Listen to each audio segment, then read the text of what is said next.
You're about to listen to TADPOG. Tyler and Dave play old games. It's a comedy video game podcast.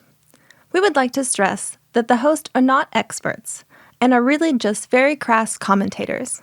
Seriously, this is an explicit podcast that happens to talk about video games sometimes. So please enjoy this pretty okay podcast with Tyler and Dave.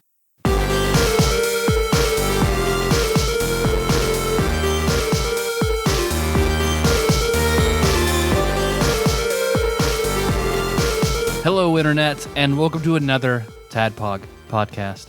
It's a show that happens weekly. We're not just two old guys, but three old guys. Miller's here again. Fuck yeah, Sean Miller's here again. What's up, Miller? I never left. Hashtag even more Miller. Yeah, I went to Disney and told him to guard my house. He's been here the whole time. I just sat here. There's enough liquor and random foodstuffs in the Tadpog Annex to keep me alive at least for. You've been living off that shit I've been sending into the PO box. Yes. Yeah. That bacon chocolate lasted a little while, and then I got into those Indian snacks. And my God, I have a story about the Indian snacks. Fuck yeah, Indian snacks. I'm so glad that you said that because I completely forgot this until you mentioned it. Most of the stories that involve Indian food don't end well for me, so that's what. We have a long-standing character on this show that I haven't mentioned in a long time, and that is Drive-Thru Wendy's guy. Oh, damn. I had an interaction with Drive-Thru Wendy's guy the night we recorded the last episode, the first Final Fantasy XI episode. I was driving home and I was like, "Fuck, I'm hungry." And I normally stop at McDonald's because it's like that's my McDonald's night. It's a ritual. Mm-hmm. I eat shitty food on the way home. McDonald's is very close to my house. I just try to eat it all before I get home so I don't have to walk in the door with it. Because if I eat it in the car, it's a write-off essentially. It's just like well, whatever. It was a trip. It never really happened. Road trip. Yeah, exactly. But for some reason I was like, fuck that. I want Wendy's. I haven't had Wendy's in a long time. And so I pull up, I order my food. Spicy chicken wrap. I've moved on from the sandwich and gone to the wrap, right. which they informed Nikki the other day. Cruelly, they were like, "Hey, do you like those wraps?" And she's like, "Yeah, we like the wraps." Like, they're going to be gone in a month. Tough shit. Yeah, it's like, why do that? Like, why not just say, "Hey, I just want to let you know we're not going to have these in a month," instead of like fucking Lucy Charlie Brown football shit. Or like, "Hey, you like those wraps?" Live our delicious, had she delicious ordered wraps. one, or was this just a? Yeah, she ordered. Oh yeah, It would really funny if she. I love it. Yeah. Hey, you like them chicken strips? That's too bad. Instead of saying "Welcome to Wendy's, man, take your order," it's just, "Hey, we're not gonna have wraps anymore, fuckers." Yeah. You look like you like our wraps. Yeah, Shit's gone. forever. So I order my thing and I pull up. And guess who it is? It's Wendy's drive-thru guy. Man. He's looking different. He's packing on a few pounds. I guess that'll happen. Hey, you're working at Wendy's. That's yeah. right. Yeah, I mean, I'd probably leave that place at least gaining 5 pounds of every 2 months. Probably. All right. He's giving me my food. I'm like, all right, great. And I'm like thinking to myself, well, he looks differently now. So maybe like he's more stable and like isn't going to be really fucking weird. And he's handing me the food. You know how crazy people like calm down. They get fat. Right. And I was like, maybe he doesn't even recognize me. And that's wishful thinking. And he looks in my car and he sees that I've got a box right in the passenger seat. And he goes, "What's that?" And I said, "Excuse me? What's that?" And then he points. So I've got a Wendy's bag in my lap, and I'm like, "Oh, just some snacks that someone sent us." And I was like, and I held up the bag. I was like, "Some Indian snacks." And he's like, "Can I have some?" I was like, "Absolutely, absolutely, you can." Because I would have talked about was this my neighbor on the shoulders of another kid working at Wendy's? This was like, at this point, it was like, yes, absolutely, because I need to tell a story on the show, and this is the one. So I grabbed one of the Indian snacks. I can't remember which one it was. Open bag, and I just like hold it out the window. He reaches his hand out the drive-through window, scoops some up in his hand, and then like he's like, "Thanks." I'm like, "You're welcome," and then I drive away. Your villains collection is My rogues gallery. Thank you. That's the word I was looking for. Because you've got this guy, you've got $20 to $30 deaf guy, Yeah. and I guess our crossover villain is Kid Next Door. Yeah, totally. So I'm so glad that the Indian snacks were mentioned. Yeah. Because I had forgotten about that completely. How do you forget about that? Yeah, a lot of weird shit has happened to me since we last recorded. But my first thought was like, please tell me he held his hand out, palm up, and then you just poured a little in there, rather than let him just. No. I got his dirty, greasy Wendy's hands just in that bag. Look, They're probably covered in so much Wendy's grease that it protects from whatever's underneath. So. he literally just handled my food, so I wasn't too worried about it. Okay, that's fair. Yeah, That's fair fair. If point, you got to yeah. eat one, you may as well eat the other. Got to go all in. So, yeah. So Sounds your next cheeseburger is just like covered in the. You get the Indian food is inside the wrap whenever you. Yeah, oh, there it is. He was just holding it for me. He stored it in a Ziploc bag until he saw me again. I've had this. Or just in his hand. He just held it His in pockets. his hand or his pocket. He's probably walking around sharing it with everybody else. Look what I got, guys. I got a tip. That doesn't happen often. That guy in the red car gave it to me. My friend who gives me rides. Yeah. Right. Yeah. What's his name? What's that guy look like? Marco. Old spicy chicken wrap Bill. You know, we're not going to have those anymore. Yeah, the fact that he didn't tell you, should tell you where your relationship really is. Yeah, I know. He obviously doesn't like you very That's much. the fucking truth. Because, yeah, Nikki went like 2 days later and told me, and I was a little hurt. I was like, Yeah. I gave that motherfucking snack.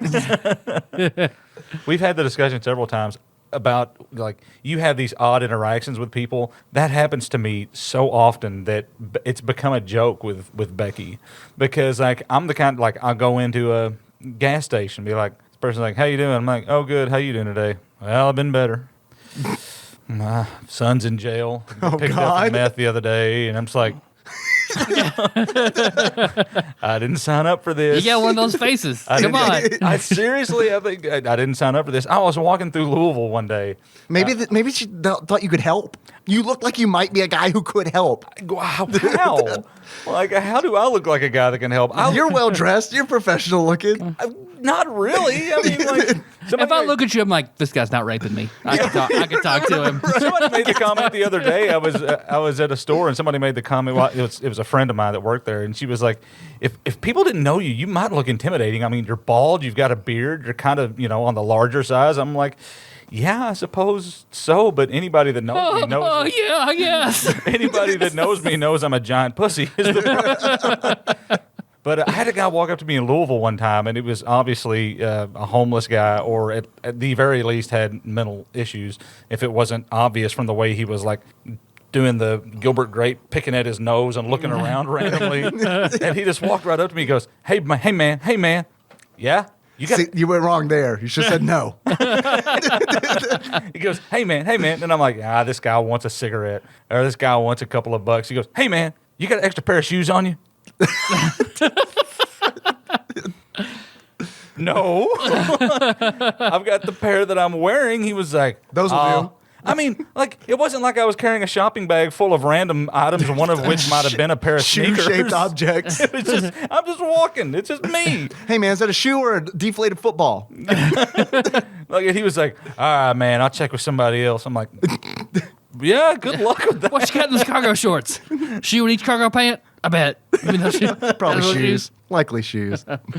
I'm Dave, your bespectacled host. Yeah. And I'm sorry, Tyler, you were introing the show. I don't even know, man. I don't even know. Yeah, you don't know where to begin or where to end. I don't know where we can give a cripple crap a crutch, man. How was Disney World?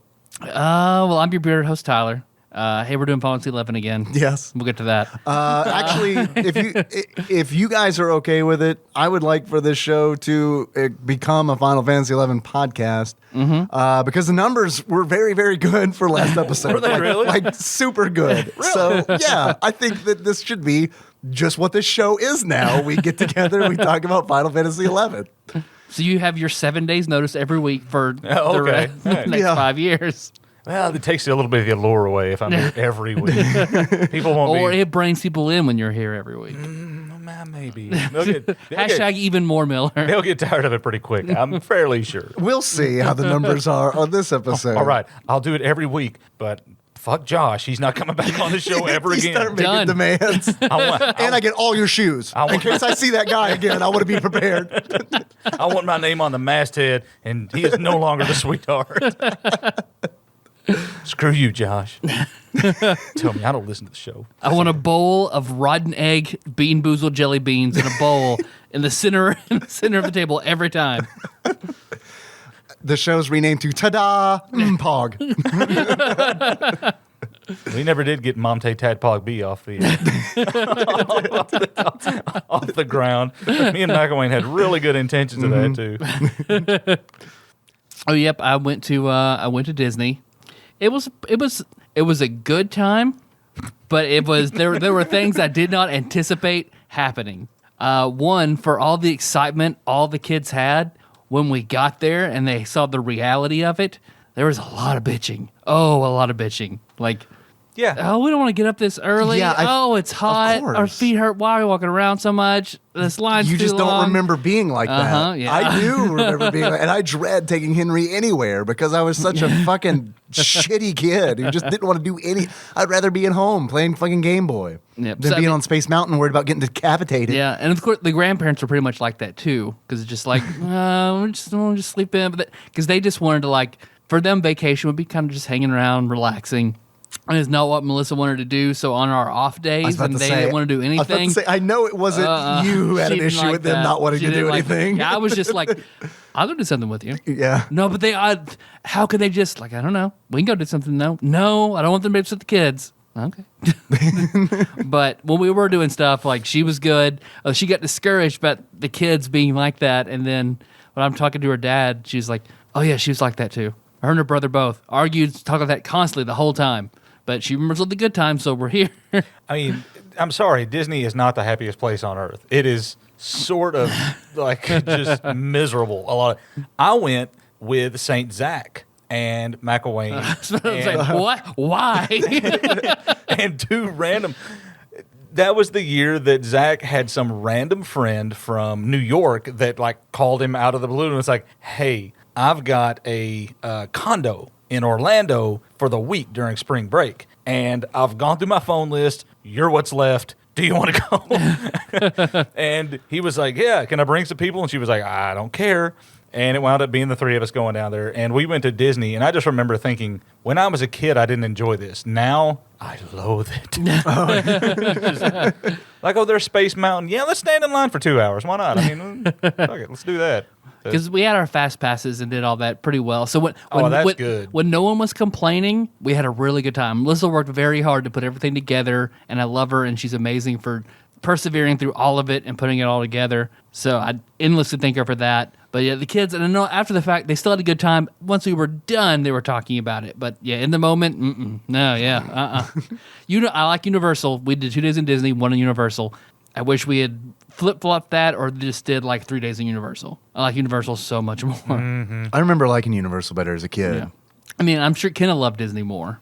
Yeah, she's younger, So like that makes sense. it's geared I mean, toward yeah. kids, and I felt Universal had a bigger mix of a kid and adult. So because we did a day in Magic Kingdom and then a day in what was it? Not Epcot, not Hollywood Studios. Yeah, Hollywood Studios. Which half of that was closed down because they're putting in Star Wars and Toy Story. Yeah. So we there almost four? we almost didn't do that. Yeah, there are 4. Animal Kingdom and Epcot are the Okay, other Animal ones. Kingdom's the other one I remember, yeah. And did you do any of the, because there's like 3 or 4 water parks. Oh no water park. No one wanted any part of a water park whatsoever. Blizzard Beach, I think, is the one that, like, the entirety of it is surrounded in a lazy river, which is nice for the adults. Yeah. Like, the kids go, just do whatever. I'm going to sit in a little inner tube and just Yeah, don't- grandparents probably would have been cool with that. Yeah. Do they serve alcohol there? A lot. I heard that they didn't, like, only in select places in Epcot, but they had just changed it, so alcohol was everywhere. Oh, they just changed. So, but they were going fucking But- crazy then. Yeah, but I was with my very conservative in-laws and very conservative mother, so And you were like, "Fuck it." I want to go to that margarita bar and make this time a lot better, Yeah. but damn it. Yeah. Because I made a joke. I would have gotten drunk anyway. Because I made a joke to Melissa like, "Hey, why don't I get one of those?" She just looked at me like, "All right." Oh, What do they do? man. What do they do at Disney when you get drunk? Like, I mean, like, do they like? What do they do? Do they just let you be drunk in the park? You know they don't. They probably like take you somewhere. They put you in a costume. Yeah, That's just it. but it's like for a competitor. Well, It's they- like you're Woody Woodpecker. Here. They've got the adult themed like nightlife spot. I can't remember what it's called, but We went to Disney Springs one night. There's somewhere on the and one resort. day. Yeah, it's like it's like got nightclubs and things like that. That's really more for adults. But I never actually went, but I heard a lot about it. Yeah. Because I remember thinking even when I was younger that there must not be alcohol allowed anywhere in Disney. Like it is a family environment and beer is bad. Sure. I mean, not that my family ever believed that, but a lot of families around here do. And when I found out they served beer in Epcot, I was like, "Are you shitting me?" Like. That does seem weird to me. You can walk around to all these different countries and taste like beers from those countries. What the hell are we doing? Like, let's. I could deal with a day in Epcot. It also I would have seems- liked to go to Epcot for like their international, like that's where all the food is. That interests Yeah. me. Didn't interest anybody else. So, and most of the rides that are there, you have to be taller than Kenna and Choco Chica were, so they couldn't. They would be even more left out. So that's why we went to, even though it was half shut down, Hollywood Studios. I'm still blown away that they have a nightclub there. Like I can't. Who lives in Orlando and they're like, I'm gonna go to Disney World and I'm gonna find somebody to I fuck. I think it's more for like parents who are staying at the resort, like because they've got the. I'm gonna look it up because now I'm because I keep wanting to say like Search on Pornhub for it. Disney hookup. I want to give a shout out to Michael Rubino. yeah, okay, that is the name of it, Pleasure Island. It's Pleasure Island. Yep. I thought that was it, but I was like, no, that That can't surely be right. that can't be it. That can't be- Disney's hedonism. That's what I'm thinking of that video of that guy that's like, all the ladies. You know, oh, God Lord. Disney's Fuck Palace. Check your lease, man, because you're living in Fuck City. Mickey Mouse's Requiem for a Dream, ass to ass. All right, Minnie's gonna go ass to ass with who? It's Daisy. Yeah, of course it is. It's Daisy. Just trying to think what else. They did have, Kenna was in awe most of the time. And they had this one show like, Country Bear Jamboree. it's not Fantasia, but it's something like that is in Hollywood Studios at the end of the night that was pretty amazing. This massive fireworks and light show and shit like that with all the villains and Mickey, and that was very cool. And then like there was one like a Frozen sing along that we went to, and whenever the actress Jesus. playing Elsa would move her hands, like they did like this foam blizzard that filled the whole auditorium and shit, and kind of loved that. So Disney for her was great, and I love that I could take her. Universal going to Harry Potter Land was pretty. That was Oh, yeah? nice. Yeah. I'm only going to see half of it because it's split in two. Yeah, I and remember you- Sean of Nerdy Thursday saying that it was like split. So in you two. have to buy a park hopper if you want to see all of it. What? Yeah, like and the Hogwarts Express connects them, so you can't ride the Hogwarts Express without having a park hopper. So we were just like, what the hell? oh well, we'll just see diagonally. Gotta So, get that money. Yep, Dirty muggle. It's a pretty yeah. Is that what it felt like? You're like, God damn, Man. this elitism is bullshit. But we couldn't go to Hogwarts, so we couldn't do like the Sorting Hat shit and stuff That like that. sucks. They did have the where you get your wand, but it was like $50 a pop, and with 4 kids, it's like okay, nah, no. Yeah. Five kids really, because Brandy's boyfriend went with us. So Well, he's on his own. they had a very awesome. The Escape from Green God's roller coaster was very, very cool, very, very cool. So it was actual roller coaster with all sorts of screens inside that had like the movie characters running, helping defend you as Voldemort is coming in. With That's cool. The Death Eaters and shit. It was very good. I have one story I wish I could tell, but Melissa won't let me. That was really funny. So I'm not going to tell it though. I'll told pretend like I haven't told heard you it. guys, Oh man, yeah. I wish I could hear that Yeah. story. Seems ripe for a later Patreon episode. Oh, that's true. There you go. Speaking of which, we got one of those that's coming out soon. Eventually, she'll forget and be like, I hope so. Yeah. Just wait. I'll just get her really drunk. Change the identities of the people in the story. So I was with Melissa at Disney World. Land. Do you know that they stopped serving wraps at Disney World? It's fucking crazy. Communist. Trying to think off the top of my head of any other funny things that happened. I got bitched out really hard by a Goofy. guard. Damn by it. Goofy. Damn it, Tyler. I don't know why he sounds like that. I'm the only canon character that's had sex. Gorsh. Gorsh. Gorsh, I love that pussy. I gorsh in her pussy. And that's the last episode we've ever done because Disney literally just sued us. I just got a notification that said we let Minnie and Daisy ass to ass slide, but Goofy, Gorsh, and Pussy is right out. Our team of lawyers. So I is made my swarming. son Max. Yeah. Gorsh. You wonder why I assumed that box was filled with dildos. But like I was saying, a shout out to Michael Rubino, who sadly I'd already done my 2 days in Disney by the time he listened to the Final Fantasy episode. But he offered me more fast passes. Like that would have been awesome. So thank you for messaging me whenever you heard the episode. Yeah, that's awesome. And I hope he's not arrested right now because I know they had like an 11-person child pornography sting over at Disney. Like a lot of like the tram operators that were using like Tinder and it was a whole big thing to like trade pornography, like baby Tinder. See, I remember reading an article that Tinder was mentioned, but like they used it to trade pornography and to pick up kids, and it was really weird. Like So 11 people that worked at Disney were arrested. Wow. So if you're not one of them, Michael, thank you. If you are one of them, not listening to this. Yeah. You got bigger problems. He'll listen to it in 6 to 8 years.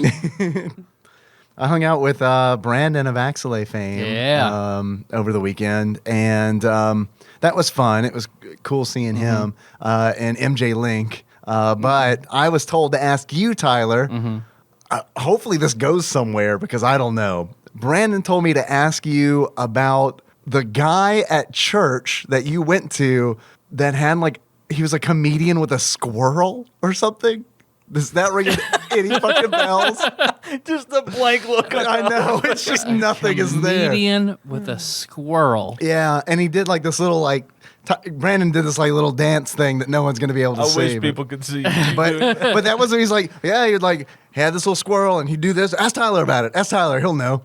So You want to call him? What the fuck are you talking about? yeah, Comedian sure. with a squirrel. You call Brandon and he's going to be doing it, and you can tell he's doing the dance while on his phone. Like, yeah, Tyler, you remember that guy with the squirrel, the comedian? He just did that thing, doing the thing. So I mean, I remember the guy in our youth group who had a stuffed squirrel he would bring to our youth group things, but he didn't have. I have a feeling that's probably it. But I mean, there could Now have we're been, on to something. there could have been a puppet squirrel. I don't know. That don't could have been a remember. puppet squirrel. Yeah, I mean, there were tons of puppets. There could have been a puppet squirrel. I assumed he meant a real squirrel. I don't know what he meant. I was drinking, so I definitely remember squirrel though. But the guy who had the stuffed squirrel, he was kind of a douchebag, so I don't really remember. Outside of that, It was worth it for the confused look on Yeah. Tyler's face, at least for me. it paid off for everyone here. I don't remember about the stuffed squirrel is we did a picture one time where we sat the stuffed squirrel down and tied a rope around its neck and then tied the rope around an inner tube. I got the inner tube and we act like the squirrel was dragging me along at a fast pace. I guarantee you that's what he's talking about because you saying that reminded me that Brandon said something about a leash. So that is Maybe 100. That is it. 100% it. But I remember that's what I was very heavy set, and I remember I had a Tommy Hilfiger shirt on. Oh right, in that that's picture. this. Oh, I've seen that photo. And in the picture, like the front says Tommy and the back says Hilfiger. Yeah. But I'm at such a weird angle in the picture that the O looks like a U. So fat ass me is wearing a shirt that This says is tummy. All right, now I understand why why Brandon asked me to ask you this. Also, I confused you and Brandon. You're welcome. Oh man, Do you still have the Fat Tyler icon? what was that? It was your old driver's license picture. Oh man, I think my dad might have it back in his garage. He always takes it and because he cut out my driver's license picture. Yeah, he's got it back in the taped to a cabinet in the garage. Your dad does? That's weird. Yeah. We used to use it as a D&D, like Miniature? All right, somebody's going to be, all right, you take the ranger, you take the goblin, you're going to be Fat Tyler. And it was cut out into a perfect square on the board. Oh, man. Shit, I think do you have a package? You want to do the package? Yeah, You we got a package. As I try to think about what else happened that week. We got a package here from Drew Van Genderen. I can't ever say his name. Okay. Of For the Love of Indie podcast, which we have been on, and we talked about Bucky O'Hare for Hell the yes. NES. Our mini soda Bucky O'Hare. A game that I almost beat on stream right before I stopped streaming, and it was like I was like, you know what? I'm gonna look and see how far I got, and I was like just essentially at the boss. That's a hard game. Yeah. I didn't plan ahead. Go forward. I didn't open this. Do you need like the key to stab it with? That's probably not going to work. No, probably not. It might work better than me futilely trying to tear it open with my bare hands. Miller, do you want to try this really gross candy? Nope. It's good until you bite into it. Right. It's really good. That's not good. So I think you should try and bite into it like I did. Nope. And then like Dave did. Yeah. Not going to happen. It's really terrible. But I appreciate you. I've seen you trying put to give it terrible to me. things in your mouth. All right, the first thing here is some kind of case with a note inside of it and perhaps a game. Oh, shit. Here, that's for you. I'm going to read the note. Oh, hell yes. Wow. All right, here's the note. It says, okay, I know it's a fan translation, still great though. And then the note has a jackalope on it, it looks like, and that's great. It's, what I'm is it? going to have to dig up my my GBA, but holy shit, it is a cartridge of Mother 3. That is fucking amazing. I've seen this Yeah, it's shit really all over cool. Reddit. I've always wanted one in that. Drew, holy shit, thank you. That's amazing. So we definitely have to add Mother 3 higher to the agenda. Episodes Yeah, to get sure, to I'm one down day. for that. I've played it, beaten it before. It's a very, very good game. I have a copy of it. It's not a physical copy. Nintendo loaned me one. Oh yeah. Here is a great book, a favorite of ours. Ziggy on the outside looking in. I've never seen a Ziggy compilation. I haven't book. either. I didn't realize that they were rudimentally shaped like Garfield books. It's like, well, it works for Jim Davis. It's probably going to work for Tom Wilscon. Oh, there's something fell out of it. Oh, is there a note in it? There is a cutout Ziggy comic that's it's Ziggy. All right, this is gonna be great. This is truly Oh my hilarity. god, we just Picture got this. Yeah, we just got what Drew just gifted us is a book full of intros. A stinger for the next 200 episodes. Oh yeah, this is a new segment. Like what's up with Ziggy or Ziggy Zig is what we'll call it. It's gonna be great. All right, okay. So picture this in your mind. Ziggy is standing in front of a store that's called, the name of the store is on the window. It's called High Fly Kite Company. And then on the door, it looks like Ziggy's trying to enter, but on the door, there's a hanging sign which reads, Gone with the Wind.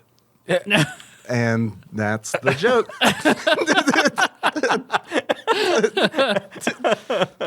All right. Thank you, Drew. Oh, boy. Yeah, we got another one. There's a second Ziggy book. Ziggy Faces Life. And Ziggy's on the cover asking, is there anyone out there? And then you open it up and he says, oh, good, it's you. I wasn't looking forward to going through this alone. So there we go. You got two Ziggy Zagas. There's more in this package, I swear. If it's all Ziggy books. A copy of Mother 3 and like 8 Ziggy books. I feel like we just got glitter bombed.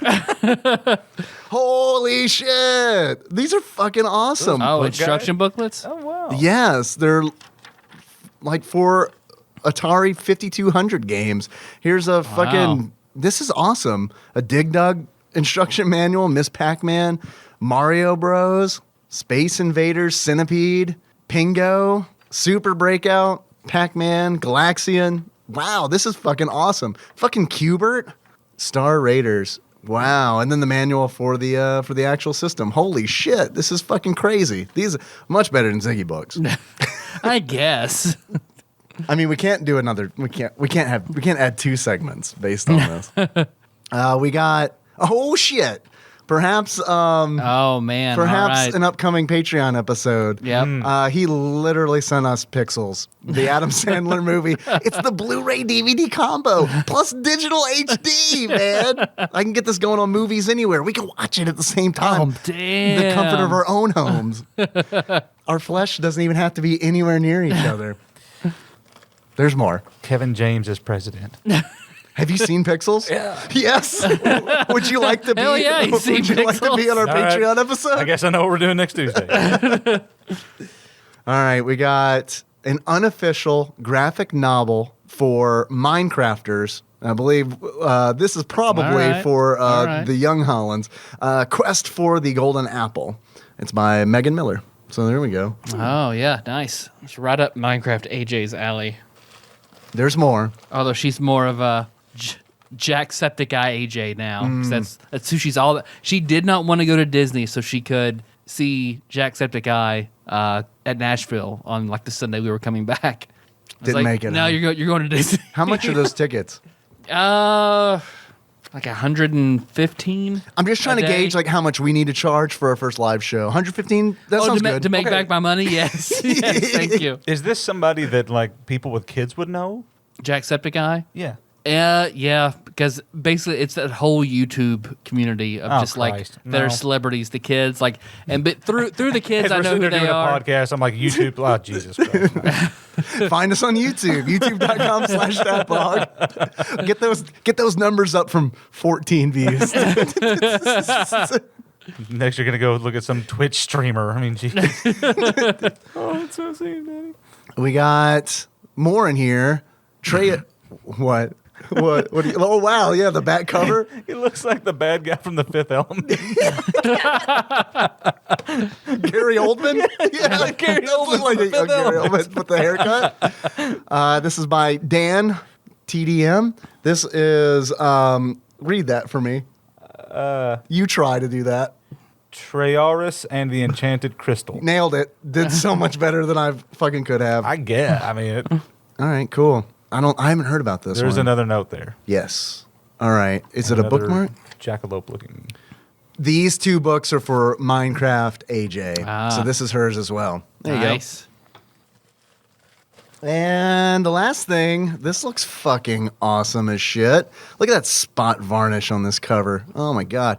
The comic book story of video games. The Incredible History of the Electronic Gaming Revolution by Jonathan Hennessy. Art by Jack McGowan. That looks neat as fuck. There's Sonic. Cool. Saw some Angry Birds in there.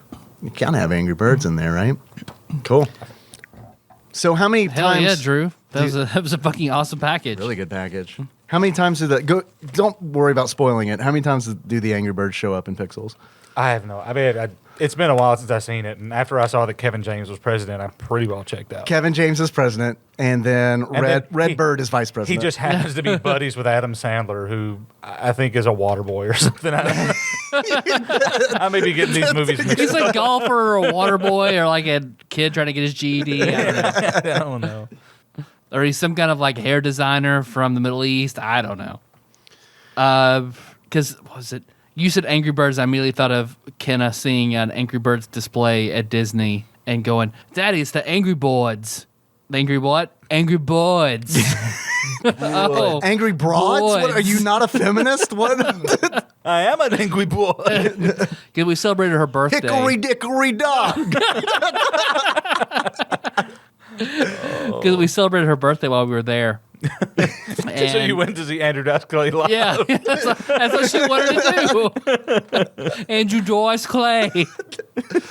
He's got nursery rhymes. I mean, it does make sense. We got her a cake and we put all the candles in it, and we started. We lit them, and as we were about to sing, she went, "No! Everybody hide." It's like, "You want us to hide? Hide, and then jump out and say surprise. I want a surprise party." Okay, so like then we started filming it, and so we all ducked. We just ducked down a little bit, and she just sits there like she doesn't see anything. And we all jump up and yell surprise, and she just goes, "Oh my god!" Oh, Thank you, Drew. fuck yes, thank you. A long time ago, we talked about having Drew on our show to talk about a game. So I'm still down to do that. Yeah, he bought his way on. There you go. Well, I mean, technically we already agreed to it, but But this will expedite it. that was years ago. I Yeah, like to do things like with the Trump administration. Just a little money to grease the wheels. It's fine. Get it that's done. every administration. Yeah, but I'm blatantly saying it. So.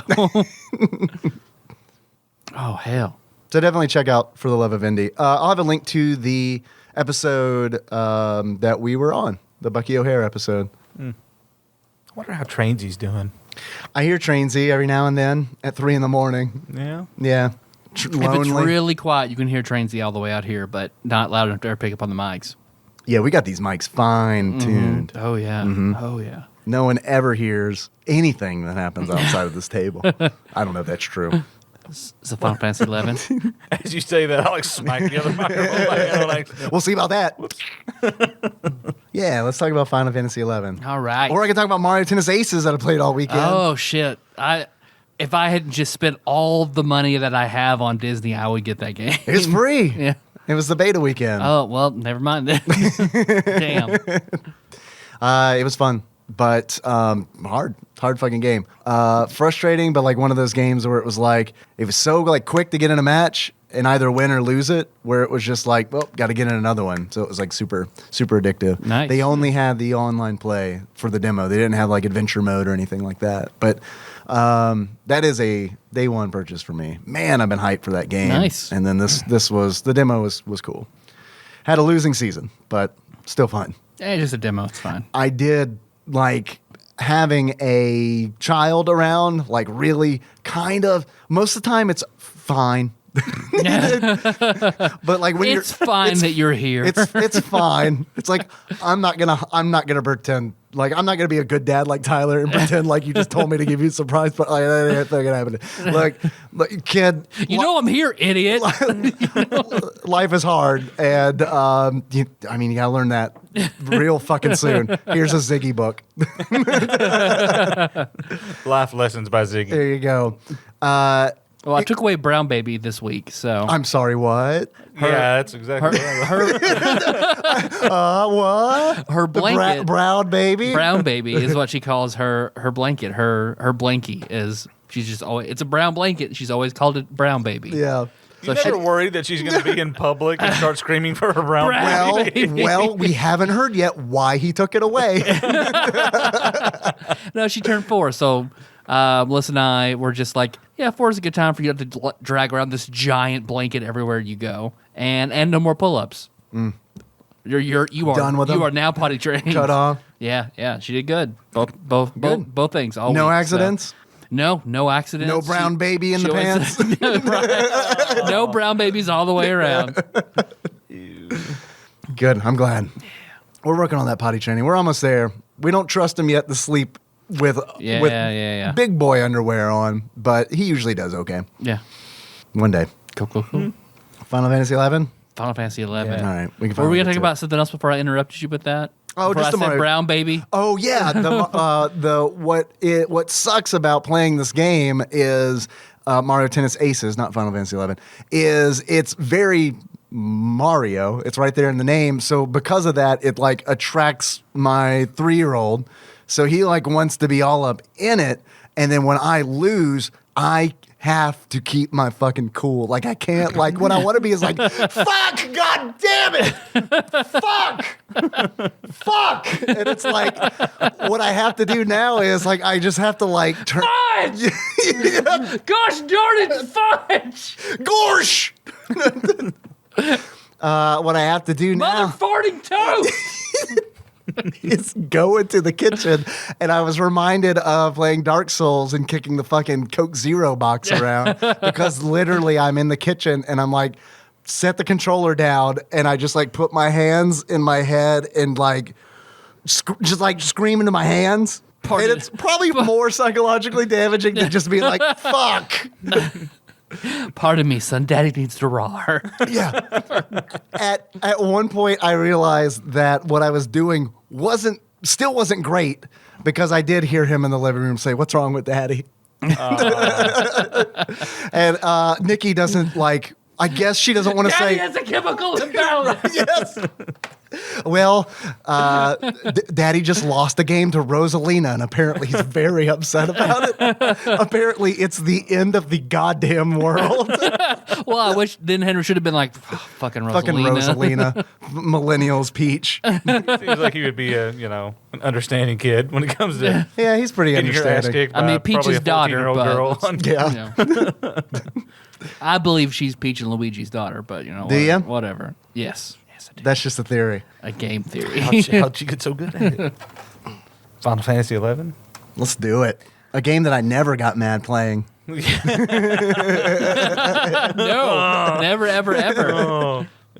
I watched your clip of, which sadly I could never watch any of those streams because at Disney, the day we left, I ran out of data. Oh, let's say you didn't want to stop Disney World. At night I would have done it. Yeah, no, but like because when you were streaming one night, like I was able to get on, but I could only sign on as Tadpog, and everything I said would repeat twice. yeah, I was like, I got to fix this. The Facebook stream. So. Yeah. I was streaming, The Lost Vikings. I'll have a link to that in the show notes. I'm glad you brought that up because that's the Stephen Michael of Facebook. Listeners of Nerdy Thursday and Two Dudes and an S are probably familiar with him. He started a retro video game club where we each month vote on a game to play, and I've been having fun like streaming those games on Fridays. Nice. So if you're not on the Tadpog Facebook page, there's a reason. Yeah. Yeah, I haven't watched the stream yet either. I just happened to notice where you had played, and the title was something like Final Fantasy 11 has turned into a game where you just try to crack open treasure chests with random numbers. Was funny. That was fucking funny. Yeah, that I want to definitely talk about the treasure chest because that's a new thing. That y'all wasn't a didn't thing when I experience. played. Well, treasure chests were, but not the Right. combination ones. Yeah. Yeah, no. the treasure chest in Final Fantasy 11. Have we transitioned into Final Fantasy 11 talk? Yeah, sure. Or Might as did well. I derail you? We're only 45 No, minutes no, in. no. That's true. 42 and 45 seconds. It's like we ate a big box of snacks. We're right on schedule, damn it. The treasure chests in this game that I remember were very fucking rare and like hidden way, way deep in like Beastman territory where it's like you gotta like fight or sneak through Yagudos or orcs or Well, and then you had to find a key by Quad-Ovs. killing things. Quad-Ovs, yeah. Right. Yes. You had to find a key by killing things and take that key and then find the chest that will have mostly just nonsense. Like it'll have some gil. Yeah. But there's Not a couple worth the effort. There was a couple of quests for artifact gear where you had to find a particular coffer. Yeah. That to get AF. hands. I remember the first time I saw AF used on the internet, not in reference to Final Fantasy 11, and I was like, does this person play Final Fantasy 11? Are they talking about artifact gear? Or it doesn't seem like that context. Did they get the Borget's quest for Booty the artifact fat hands? AF? Is there a? Is that a new class? Is that job? Galka AF? I don't. Hold But on. yeah, now just randomly chests will drop. The blue chest will always contain items that are temporary. So when you leave the zone, they'll disappear.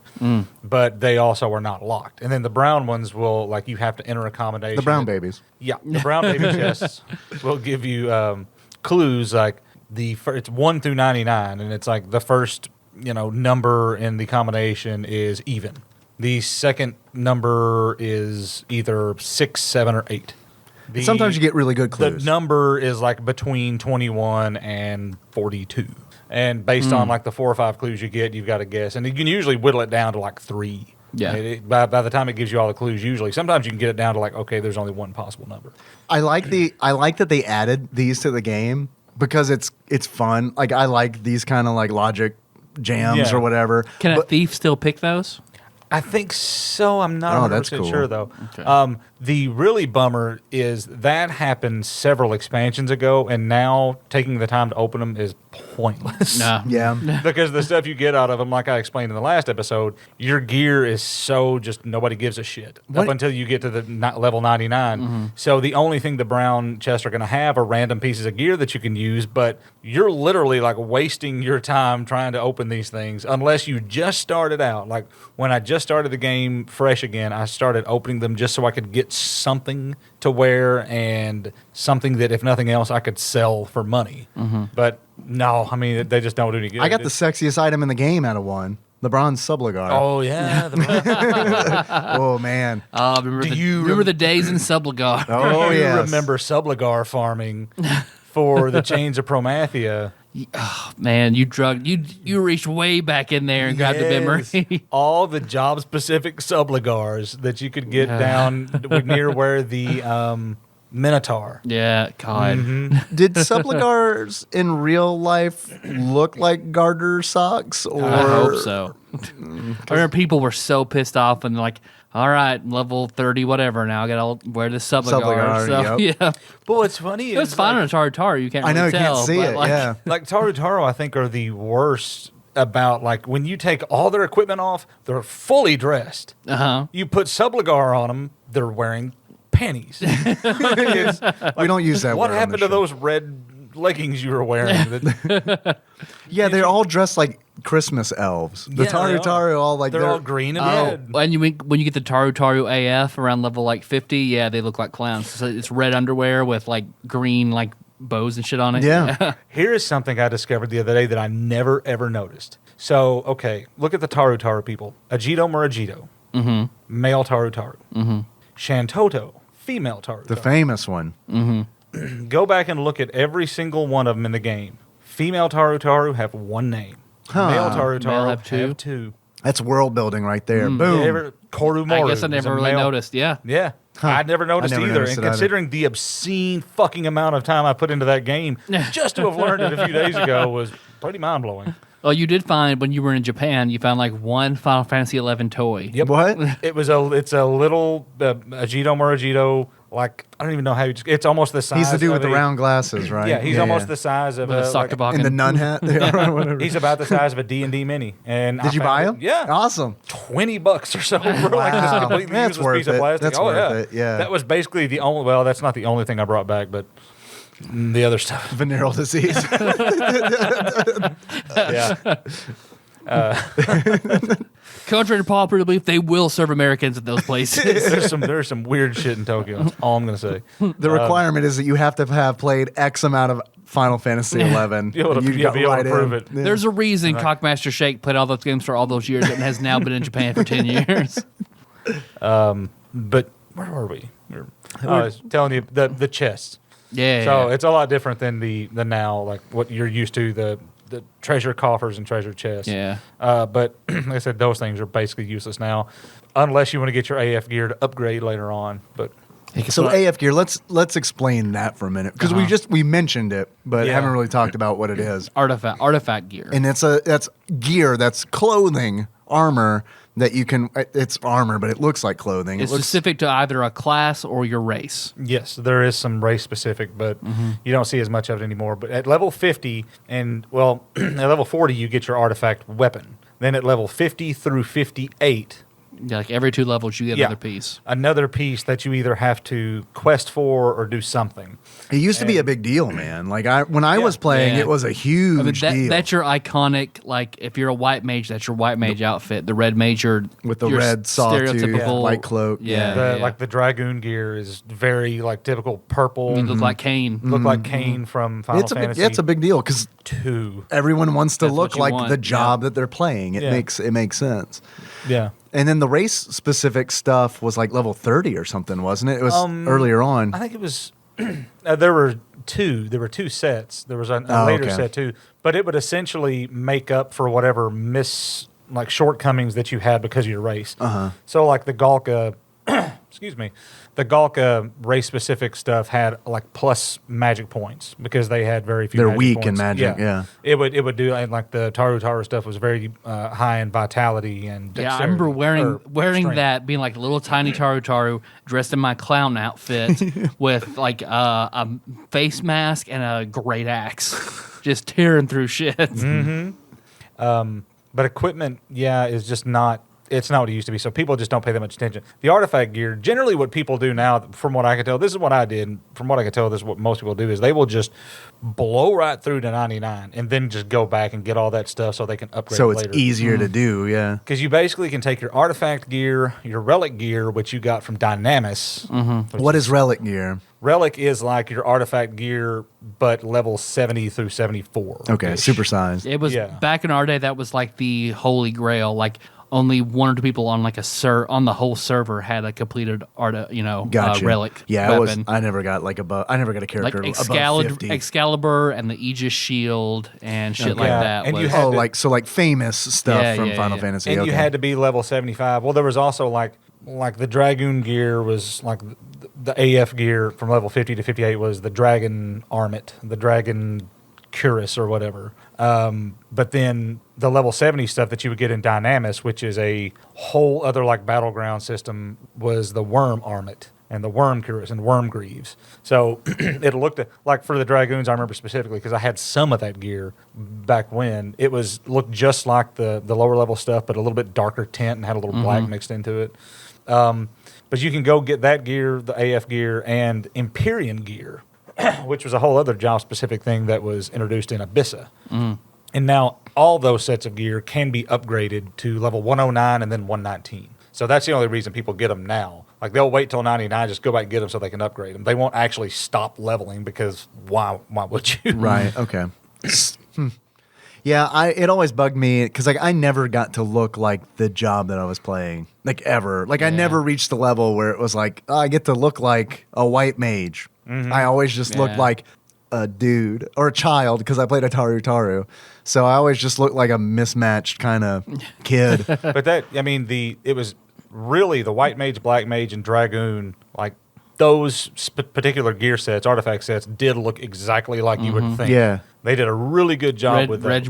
Red Mage was really good. Red Mage was, yeah. Of course, you had the monks. Ninja, like, you really didn't have a lot of... Yeah, not a lot of reference. No, but it looked like ninja gear. Yeah, I mean, I always loved my paladin gear. Like your just white full plate that I thought was very cool. yeah. It's all really iconic. I mean, I think they did a really good job with all of it that I saw. Dark Knight, you look like Cecil. Dark Knight Cecil. And Did we talk Odyssey 2. about the quest that you have to do? Because for Dark Knight, Oh, God. I've never done it. On any of the characters, though. Really? I've never opened Dark Knight. I've done it. Nope. I liked it. I mean, it's a long quest. Yeah, it's a God. very It's long grindy quest. as hell, Yeah. Well, but- that's all you do is go talk to a guy. He gives you a sword, and then you got to kill, 300 things? Something It's like that with it. 250 or 300 or something. Yeah. You just have to Yeah. go kill a bunch of stuff with Yep. it. And It it's needs, like, it needs to taste the blood of your enemies. Yeah. Yeah. oh, no, I've never, even on Machista, who had basically every job open, never did it. It doesn't take that long. Honestly, I thought that it Just go to a took... low level area. Yeah. I would always go right outside of Bastock. Yeah. And then fight whatever the hell's out there. All the Rarabs and shit. Which, I mean, I've seen Dark Knights really, really tear through shit. I mean, back in the day. I mean, because there was a sort of an exploit, because their 2 hour was they would heal any damage that they dealt. And you could do shit that would, like Dark Knights can dish out crazy damage, but their defense is terrible. Yeah. And they take a lot of damage as they're dishing it out. Oh, God. So you've seen enemy, like, they would get... Okay, so there are very few weapons in the game that hit multiple times. So normally a Dark Knight would sub Ninja, and then you go So get... they can do a wield? So they can do a wield. Okay. And they go get two very specific clubs in the game. The Kraken Club and the Seawolf Cudgel. And each of those clubs will attack anywhere from 2 to 8 times per hit. Okay. So they do that, and they use all their abilities and their 2 hour, and they can just fucking tear through shit like 'Cause they're fucking constantly crazy. healing? Yeah, and just constantly hitting, and doing just an insane amount of damage. So one thing we haven't talked about is, party macros. Yeah. So, if you... Okay, say you had 2 damage dealers that were going to do a skill chain. So one of them would be, the auto-translate, preparing skill chain, whatever, Viper bite. And then you add your Shark's little bite. music. Yeah. And Pulling. a little ring. Yeah. Make it translated for Japanese players. Uh-huh. So it never fucking failed. You would get into a party with a Black Knight who had a specific job ability called Last Resort. And this was at a time in the early 2000s. Oh my God, I forgot when, about that. what was it? Papa Roach? Was Papa that Roach. the city band? Every So fucking many. dark night you Oh, run man. into would use that job ability and cut my life into pieces. This is my auto-translate Last resort. And they use the move, yeah. Oh my God. One of my favorite things in Final Fantasy 14 is because they have so many things in 14 that are auto-translate, is like seeing people just try to put together the most pornographic phrase they possibly can based on auto-translate. Yeah, what was it? Trouser Trouser monster.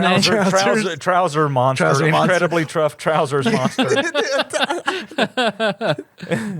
Ready, fighting now, fighting right now. Incredibly tough trousers monster. Gale job? Question mark. Yep. SEO, our SEO is not going to like the fact that I just put in incredibly tough trousers monster. That's going to flag something. God, we're so all over the place with. Yeah, It's sorta nature of the hard to- beast. That's right. This is a second episode of our Final Fantasy 11 podcast. We got a lot of growing to do. I mean, can you It's imagine if growing we do a pains. WoW podcast? How that's gonna go? I would I thought love. y'all did one. I thought you did one No. with Jacob a long time ago. I would love to do a WoW podcast with the spin of Tyler. You play it because you've never played it. You'd be going in completely blind, right? Yeah, 100%. I think that would be interesting. See, and because I talked about to my my boss's husband, because he was extremely addicted to WoW. Like he stayed up 3 and 4 days straight, like just a lot of caffeine, and would just binge, and it contributed to him getting divorced from his first marriage. So I think, believe it. like there's a real dark side of MMOs too that I want to explore and talk about. Yeah, I'm down. Yeah, I remember reading a story about a guy who was at a gaming cafe in Japan, and he was an older guy and just croaked over dead. Yep. Because he had stayed up for so long sitting there playing video games. And that's why they reeled back the challenge on the Pandora engine was a monster in Final Fantasy 11, where people had fought it for 3 or 4 days straight trying to kill it and couldn't, and then somebody died, so they dialed back the someone the died difficulty. IRL. Somebody like not from that one, but like this person who okay. died from I WoW. see. And They were that like, if- oh, this could happen to us from this, so they dialed it way back. Boss, should we make the 3-day boss fight that we've got in 2 days? They they actually have a thing on the WoW loading screen now, and it may have been there a long time ago, that says like, enjoy your time with friends in Azeroth, but make sure you enjoy time out of Azeroth with them as well. Like, You saying that reminded me of the Play Online message that says, I remember logging in years yeah. ago, and it's saying, don't forget about your friends, your family, your school. Don't suffer. Don't let that suffer. yeah. It's fine. Yeah, okay. It's fine. I remember Blake, like right when he graduated college, I think his grandmother died, and he got a sizable inheritance from her, and that was right when he started playing WoW. So what he elected to do with his inheritance was, for like 6 months, all he did was WoW. He set up his computer to hang above his bed. He put Velcro on his headboard, so he would just put his keyboard and his mouse there. So he just ordered takeout for 6 months, just play there in bed. Oathbreaker Blake Woods. Yeah, and Really? he just would fall asleep there, wake up, pull down his keyboard, his mouse, turn his computer on, and play, order takeout. And that's just it. Nothing but WoW for 6 continuous months. I mean, that does sound pretty He gained sweet. like 40 pounds. That does sound pretty sweet. I mean, just Just not working for 6 months. Well, sounds yeah. amazing. Yeah. Like that alone is like, Yeah, he just used that sign inheritance me to up. pay his bills and just played WoW. Yep. Sign me up. I know we had talked about wanting to talk about the storylines a little bit because Yes. Yeah. I don't know them. I don't know them exactly. Like it's because We're fucked They're then. extremely. They're a little different. They're extremely complex. Like you can't just go through the entire thing. Well, parts are like hidden and stuff. Like, is the main story all told through missions in the game? Yeah. Okay. Because I think we talked about in the last episode, like quests mean nothing, Right. Except to quest for your Warp 2 scroll. Yeah. Or Well, to- and quests also get you fame, which you need fame to do certain Right. things. But there's quicker, dirtier ways to get fame than questing. yeah. So. But the quests are or the missions rather, are a lot more you have to go through them to progress in the game. Like WoW, you can skip through every bit of dialogue, Right. and who gives a shit? Like, I have no idea what's happening in WoW for the most part.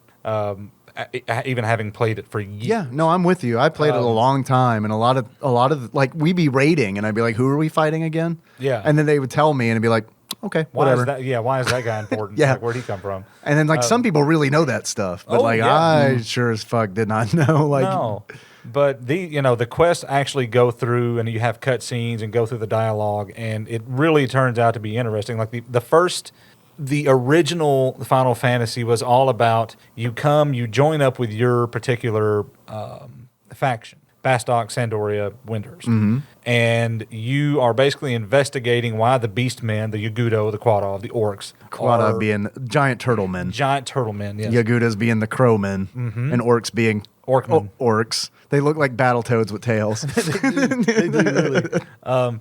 But you go and you have to investigate why they're all going apeshit. Like they're all going crazy. Like they're normally pretty terrible, but they're being even worse. And you find out that the Shadow Lord has come and is trying to take over. And then you've got to fight against the Shadow Lord. And you I remember Mission 2-3, the BCNM dragon fight with the Ahriman, the Eye. Yeah. Like that's the one everybody, like that's the first time in the game that it's like, yeah, I can't do this by myself. You've got to get a group to do it. Not anymore, but back when we were playing before. And then you get through that. Then you get your airship pass. I mean, going through the missions is the only way to get an airship getting pass. a goddamn airship pass. Or I you remember can that. pay a half a Oh million my gil. god, that's the best music in the game. Yeah. The airship music is like I fucking love that Yeah. music still to this day because it's like they may have added tracks that are like real throwbacks since I played, but like that one I remember like getting on the airship the first time and it starts out with this like acoustic guitar and then it just comes in with this like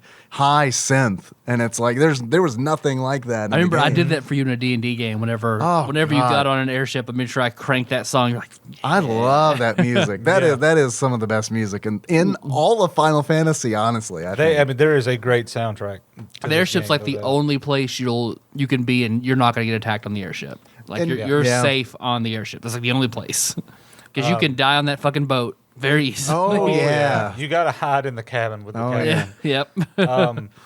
So then, after you get your airship pass, you find new areas. You get your Yatunga Jungle pass, the Kazam pass, which is a whole separate airship pass. And you got to get that to go level from like 24-ish at the time. Yeah. 24-ish to 35-ish you're going to be there. Go from Yatunga Jungle to Yotor to Jungle. Yotor Jungle. Then from Yotor, I think you went straight to Garlog Citadel. God, I fucking hated that. Is that the big? place Is that the sucked. big bone palace? That's No. that's the basically the trash compactor for Juno. yeah. I don't think I remember that because that's probably about as far as I got. I don't really necessarily know that I really got past the jungles. I always hated that it's like you level in one jungle and then it's like, well, time to just move one zone over to Yeah, and that's all another it is, jungle. yeah. And it's like, fuck, the man. fuck you jungle. Yeah. There's like the nice jungle with the town right there, and then there's Yes, the fuck you yeah. jungle. Do you remember the Tales of the Goblin Smithy? It was like an online. Yeah. Oh God. I wonder if that's still a thing. Because that's where you run into the Goblin Smithy. It was like right there as you're coming out of Kazam into Yatunga Jungle. That's where all that came from. Because you'd be there trying to fight mandragores, and one of those little motherfuckers would come running up out of nowhere, bomb toss, you're all dead. Nobody set their home point in Kazam, so now Yeah. your fucking ass is back in Juno. You got to Oh. get back on the boat, get there again. Yeah, God, I forgot about that. Whenever Yep. somebody would die and go half a world away. What that means I'll be is back in 30 minutes. party over. Yep. Yep. Basically. Oh God! Speaking of party over, how do we not talk about the last episode? How you would leave shitty parties? Oh, yeah, rage quit. Oh, pull the internet. Yeah. So yeah. you Oh, so yeah, you didn't yeah, look yeah. like you rage quit. Because Yeah. when yeah, you, I when didn't you- want to explain and get people to give me shit over it. So I just my connection's slowing down. Literally pull the plug. Ethernet. when Yep. you lose internet connection while you're playing the game, a little red and white dot. It looks almost like a Pokemon. Like a Pokeball. Yeah, like a Pokeball appears over your head, and that's how you know. Somebody's losing connection. Copyright infringement. I remember there was one party I did that because I didn't like them at all. So I did that, and I remember going out to eat and went and got groceries, and what shit came back like 3 hours later. Okay, surely it's safe now. Plug the internet back in, boot it back up. All still there. Oh, hey, there you are. You've been invited to a party. Fuck. It's the internet equivalent. It's the MMO equivalent of driving through a tunnel on your cell phone.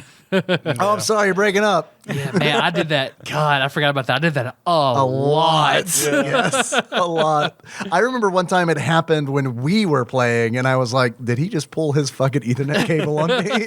While you were sitting in Tyler's apartment, the party was shitty, and he's just like, having bad connection. Like you're looking over your shoulder at him.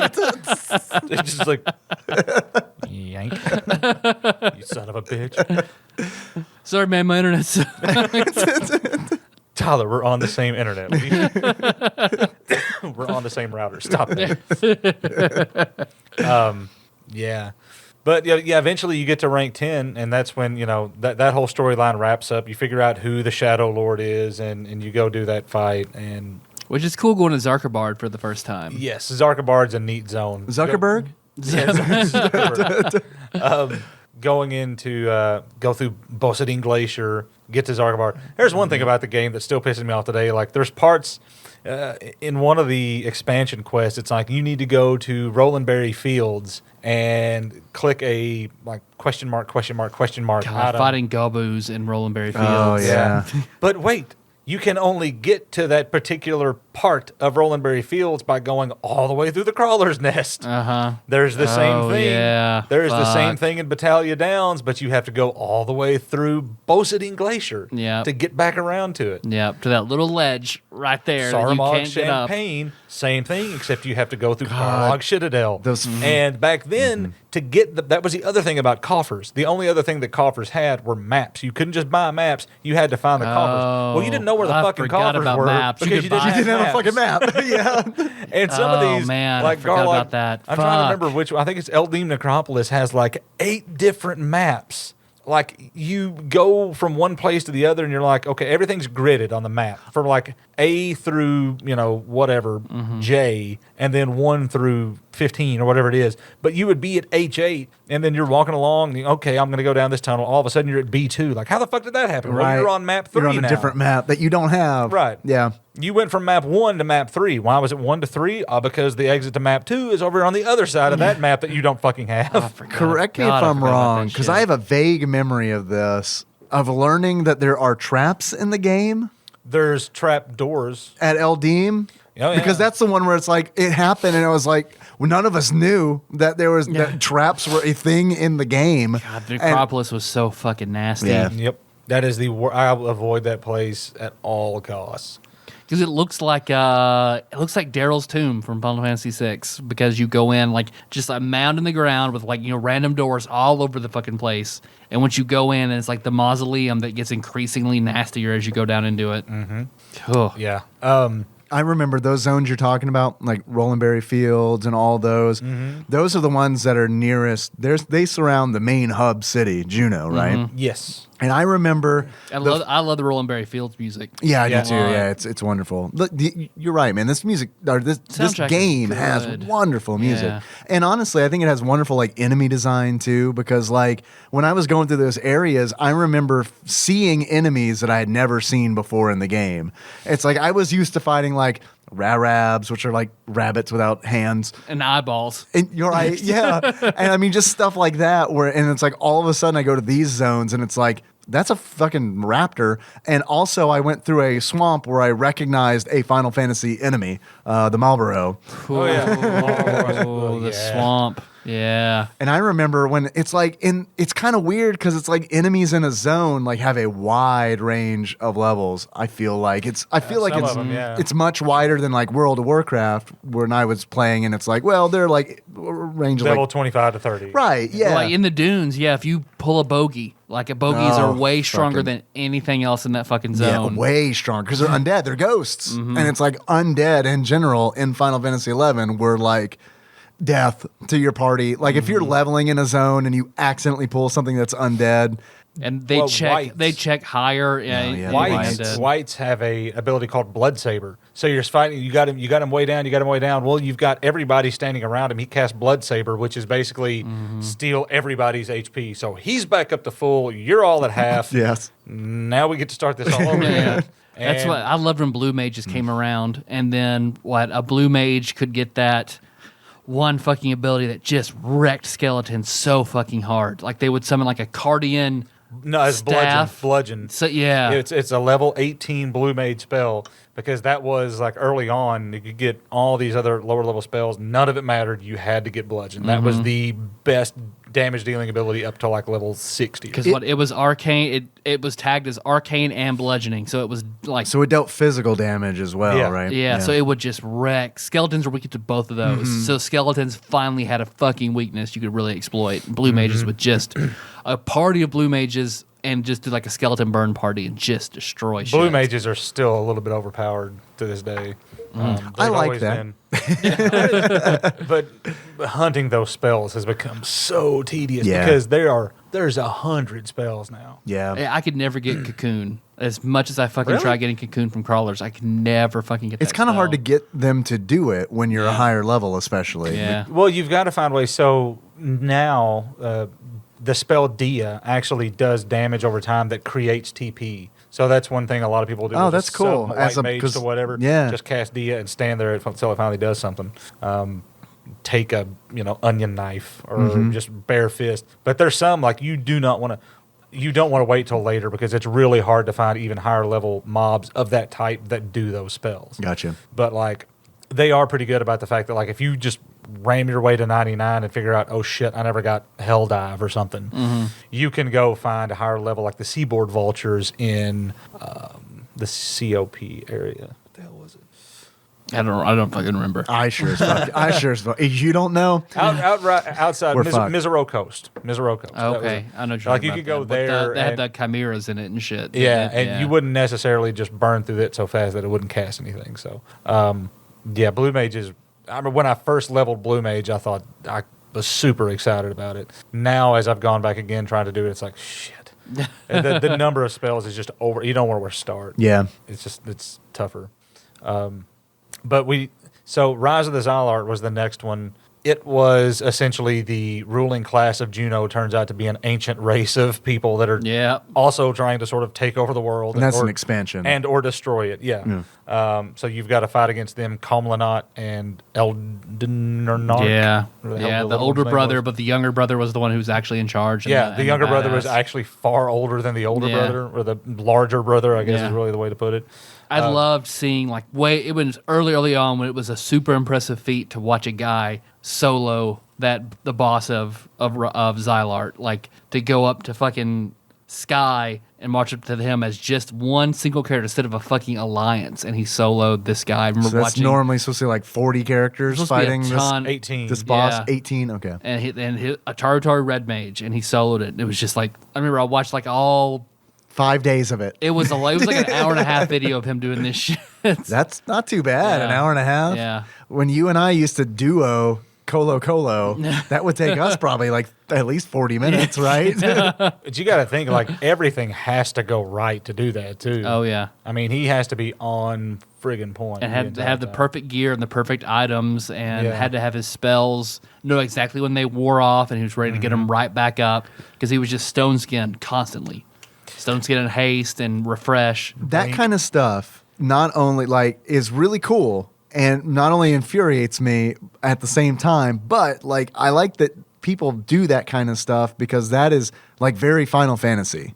Like you talking about, for example, the Dark Knight taking the two clubs and going to town, like that is very much like a thing you would do in like Final Fantasy VI or something. You know, it's like, oh well, I'm gonna do this thing that doesn't really make sense except for this one very specific ability that I'm trying to. It's essentially I'm gonna break this game. Yeah, and it's because like clubs are like a C ranked weapon for Dark Knights. Like you wouldn't under any regular circumstances never put clubs on a Dark Knights. So it's kind of neat. I mean, it's Yeah. kind of neat that in an MMO you were able to do this. I feel like in like Final Fantasy 14 there are a lot of restrictions that don't allow you to do stuff like that because it's more like Final Fantasy 14 is really like Final Fantasy 11 and World of Warcraft had a love child. It feels very like it feels like a nice mix of the two games.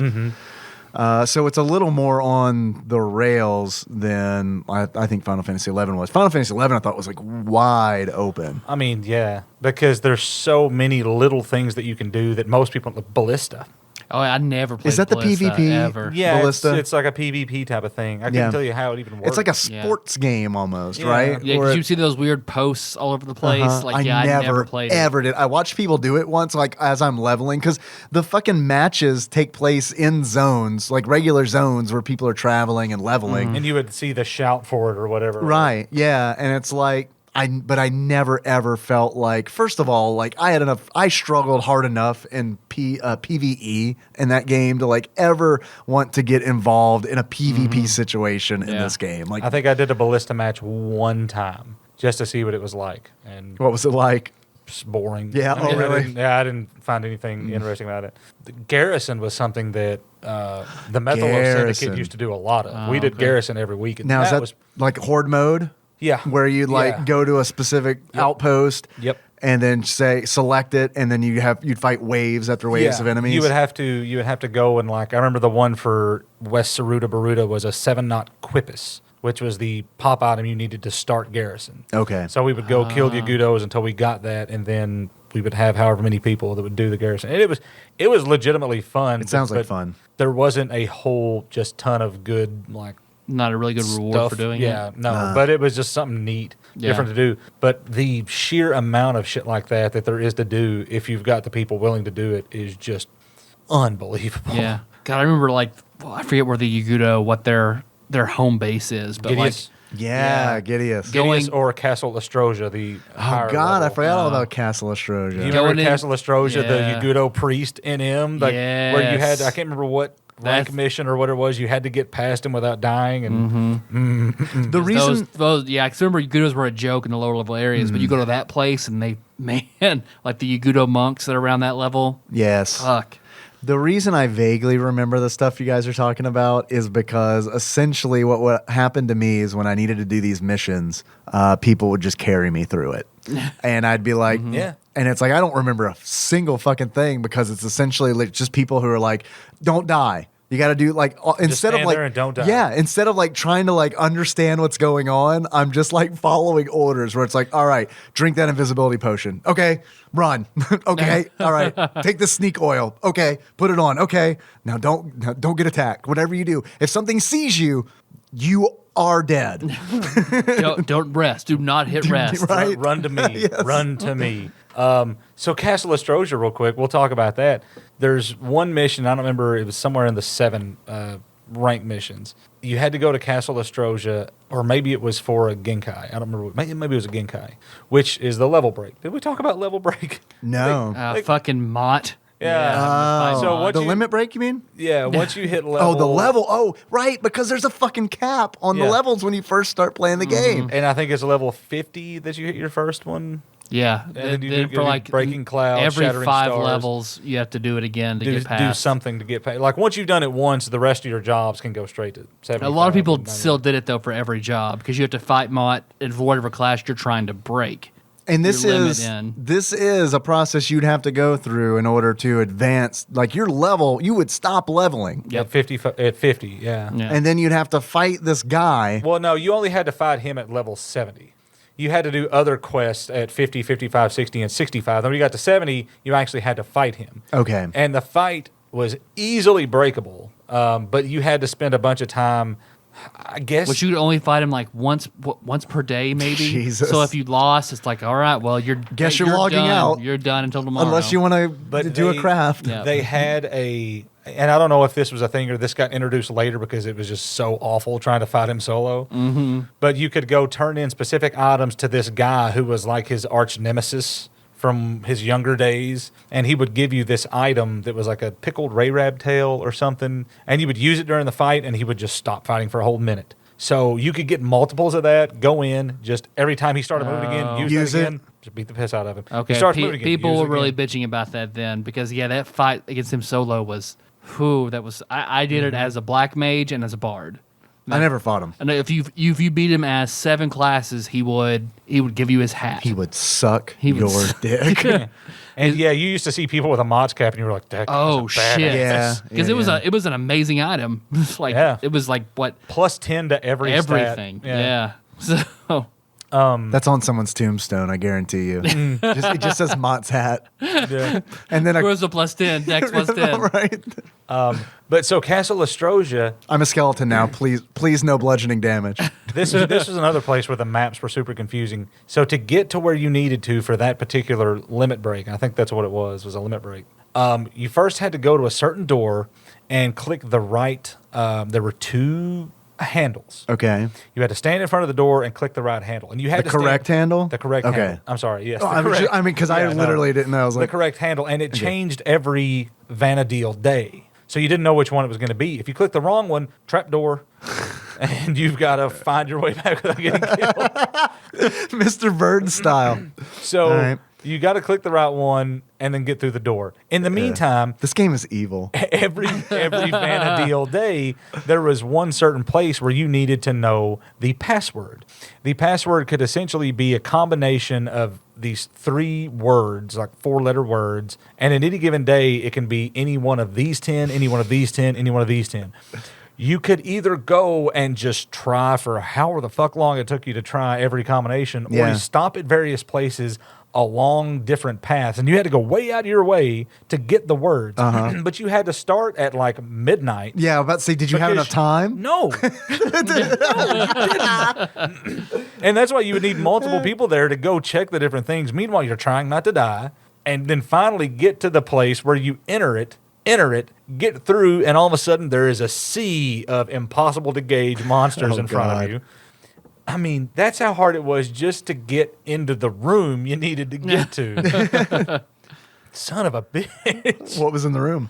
The little thing you had to click, a crest. It was like you got to get the Yagudo crest. Because I think that's what it was. You have to go to Castle Ostrogia.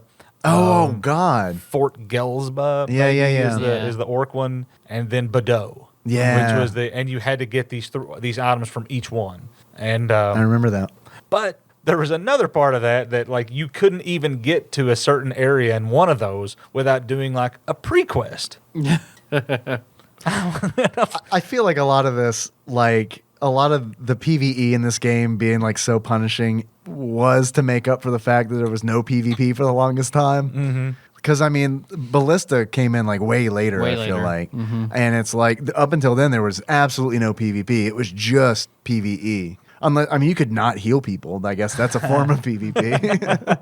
Because I don't know if I talked about last episode or a previous episode about trying to do the quest in, I think it was, I don't know, it was in Rise of the Xylark, but when you go to Sky and you're trying to fight all of the, because normally if you're just doing it to beat the game, you'll fight each of these iconic classes one-on-one. The Archangels. Right, Archangels. And then there's one where you fight all of them at once. Each Archangel had a job? Yep. Each Archangel had 2 jobs, actually. Oh, like a job and a sub-job kind of deal? Or No, it could use the 2. So, like, the Galka was a Dragoon Dark Knight. The Mithra was a Beastmaster something. I don't remember. No, it was a Black Mage Dark Knight is what it was. The Taru was a Black Mage Dark Knight. Remember, he had all the black AF2 and then a giant scythe that was bigger than him. Yeah, Because the White Mage or the Elvon could use. it's like a paladin white mage, Because he could use invincibility and benediction. and benediction. Yeah, I'm Oh, trying to think of shit. benediction. Yeah. that's a rough combo. Yeah. Yeah. Am I almost dead finally? Pfft, benediction. I'm invincible and also benediction. I'm at full health. Because I think the ninja could use mighty strikes and actually the ninja Mission Gakur, but he wouldn't die. He wouldn't. Yeah, the He move would where you just kill explode. yourself and then he would just still be standing there. Nothing- I forgot about their fucking shit. They were an amazing class. That was a shitty ass 2 hours. Oh, Yeah, it was. It was just a free warp, was all it was. Yeah, that's you true. Or you can do that if you're gonna die. Do that so you don't lose XP. We didn't even talk about warp or the teleport spells last episode. Teleport spells are my bread and butter for the longest time. Oh, yeah. So much money. I remember that guy who stole from me that one time. Me and you, Dave, we needed a teleport. Yes. Drakengard was his name. Yes, you remember his name. I scrounged up every bit of money I could for the 3,000 gold that he was charging, and I gave him the money, and he just walked away. Yep. And I was like, son of a bitch. I called a GM. They were just like, sorry. He gave it to him. God, I forgot all about that. And then we saw him again. Everything I had. Yeah. We'd see him every now and then. Yeah, So fucking bastard. the warp spell, which black mages could cast, would just take you back to your home point. Right. The teleport would take you to specific places throughout the world, and there was like 5 of them. There was Yot, Vazel, Mia, Hala, and Dim. Dim. And then later in the Wings of the Goddess, I think, expansion, Hala being the funniest. yeah, Hala! there were more added to like the past areas, because we hadn't talked about Wings of the Goddess yet, but that was one of the other expansions where you basically go back, whatever it is, 30 or 40 years and are reliving what happened during the Crystal Wars. Yeah. Sounds made up. Well, There were it's a video game. There were so- those suddenly, I remember it popping up like overnight, those giant, like weird black Abyssal cocoons. maws. Yeah, Yeah. that had the big warp doors in them. And that is where Cat Seath gets introduced to Final Fantasy XI. Wait, what? Yeah. In the game? Yeah. Really? He becomes a character in the game. Huh. Yeah. Interesting. But what was funny is there was also the spell Warp 2. So if you're in a party out somewhere with a black mage and it's like, okay, party's over, who needs a warp to get home? And the black mage would cast Warp 2 and send you back to your Yeah, home because point. warp is self, warp 2 is target other. Right. What was really funny is when somebody was being a dick, the black mage would just warp to him back home. Like, I would kick you out of the party, but I don't want you standing here annoying us. Right. So, Goodbye. boom, party kick, and he's gone. Or can I have a warp 2? Sure. Black mage casts warp. Oh shit, I'm sorry. I cast the wrong one. Oh, that's too bad. Accidentally casting the wrong spell or using the wrong ability in this game is the fucking worst. I can't tell you how many times I accidentally used like benediction as a white mage when it's like, oops, I meant to hit 2, but I hit what I had. I hit 1. It was macroed. So I hope no one needs any healing in the next 2 hours because. And I'm gonna die because that's the most aggressive tracking system. Oh, move in the right. game. Yeah, Yep. use benediction, and especially like around undead and shit. I feel like it would really. Get Well, under no those amount guys. of like the tank trying to help you at that point. Like, Yeah. it better be a fucking emergency because if you use that, it's over. The best enemy for me to solo as a Taru, like leveling warrior or monk, so I didn't even have like a big weapon, was charging at Dommels. Because Dommels are basically like giraffes. Yeah. And I would just see like, 'cause they attack you with their heads, so they swing their massive necks down. Yeah. Like, it fucks up the camera like, Oh, every yeah. time they come down. Oh yeah, and especially you being a Taru. You're so 'cause damn low to the ground. I'm barely to their knee. So- That was my biggest complaint about playing a Taru is that literally whenever I'm fighting shit, it's like I'm just looking at shins. yeah. I Yep. mean, they're that small. I chose Taru because they were closest to Moogle in the game. Because I remember when this game came out and I bought it, I was like, fuck yeah, I'm going to play as a Moogle. I didn't bother to like look into the, like, you know what I mean? Like, Can I didn't you even- play as a right? I didn't even Moogle? look at the back of the box or anything. I'm just like, yes, it's a Final Fantasy game. Of course you can play as a fucking Moogle. They'd be idiots if you couldn't play as a Moogle. Can't do it. You can own a Moogle. They're your slaves in this game. They are. My very first character was, I tried to make my D&D character Evangelista as a Elvon White Mage. Fucking hated that. So then I made, for our iconic D&D party, then I made the Tartaro Black Mage, and that's just, I enjoy that much more. Yeah. Just stuck with that. You mentioned Moogle. That's another thing that I brought back from Japan that I forgot about. A live Moogle. It's destroyed our local ecosystem. He's just sitting in my house waiting for me to get home. He's got my mail waiting on me, the delivery box. It's Hi, Miller. Are you going to garden today? but I brought back it was a stuffed Moogle doll for Becky, and she was like, "Oh, thanks. What's this?" "Oh yeah, you never played, did you?" "Oh well, I'll keep him." That other game we played together, was it? Oh, Look, I also brought you a sword. Didn't you want a sword? "Oh, that's okay. I'll keep it." So Moogles and Chocobos are those are two things that are sort of iconic to Final Fantasy in general, and both play a prominent role in the game. Though Chocobos, not as much. You say Chocobo. I do. Yeah. Uh-huh. You say Chocobo as Yeah. well. I've always said Chocobo. I don't know why. I have no idea if that's right. I'm assuming you're going to tell me no, it's not. No, I'd never do that. Okay. We'll let the internet do it. You're entitled to be wrong. It's Keep fine. watching your Facebook. Somebody will tell you. Yeah. Probably. And go ahead and solve the gift GIF mystery while we're at it. Sure, somebody's got a fucking opinion on that. Yeah. Oh yeah. Oh, we've that's one's we've- yeah. yeah. That's ground that we've already tread. But let's see when the Abyssal Maw shows up, this is where Final Fantasy I felt like started to get a little lazy. They had after Wings of the Goddess, they had the expansions for Abyssa. Which did you ever experience any of that? I feel like I did Abyssa like once.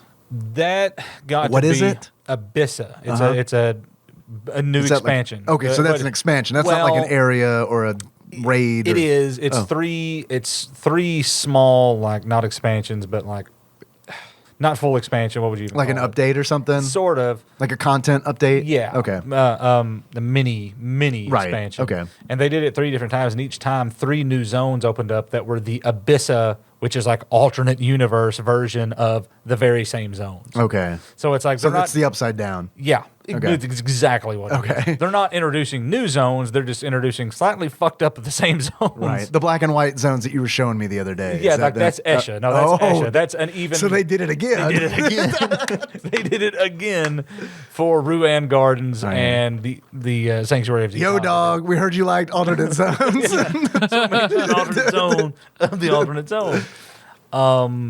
But those are really neat because that introduced pay for power leveling like the real way you do it. Power leveling. I forgot about power leveling. Yeah. So power leveling was really hard to do early on in the game. And once Abyssa got there, I remember I paid to go from 30 to 75, and I paid the dude 1,000,000 gil.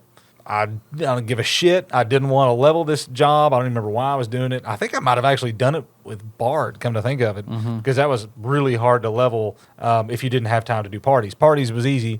So you would take essentially a warrior who had Fell Cleave and a red mage into a zone and then gather up whatever random like hodgepodge of people you wanted to take in there. They would run around, gather up one type of, like at that time it was like easy prey mob, just mow them down all within like 2 swipes. So they're then go killing get them? more. Yeah. Okay. And you're just standing there. Like I got up and left and went to work or whatever. And you're just, still getting experience for it? yes, because I'm in the party with him. The thing is, like, and I know where you're going with this because like it kills XP not being like the same level as the people in there. Right, right. But for whatever reason, it seems like you'd be getting a whole like 0 XP. Yeah, I think more than 3 levels and your XP would plummet. Yeah. for crazy. whatever reason, the mechanic in Abyssa at that time was that for the first probably 100 some odd kills, I got 0. And then all of a sudden I started getting 2 experience, 4 experience, 5 experience. So it was 7 definitely a experience. bug. And then eventually, yeah, I mean, I guess. It had to have And been. If it's exponentially going yes, up. and that's fine. eventually I got to the point where it was like 500 per mob and he just killed 20.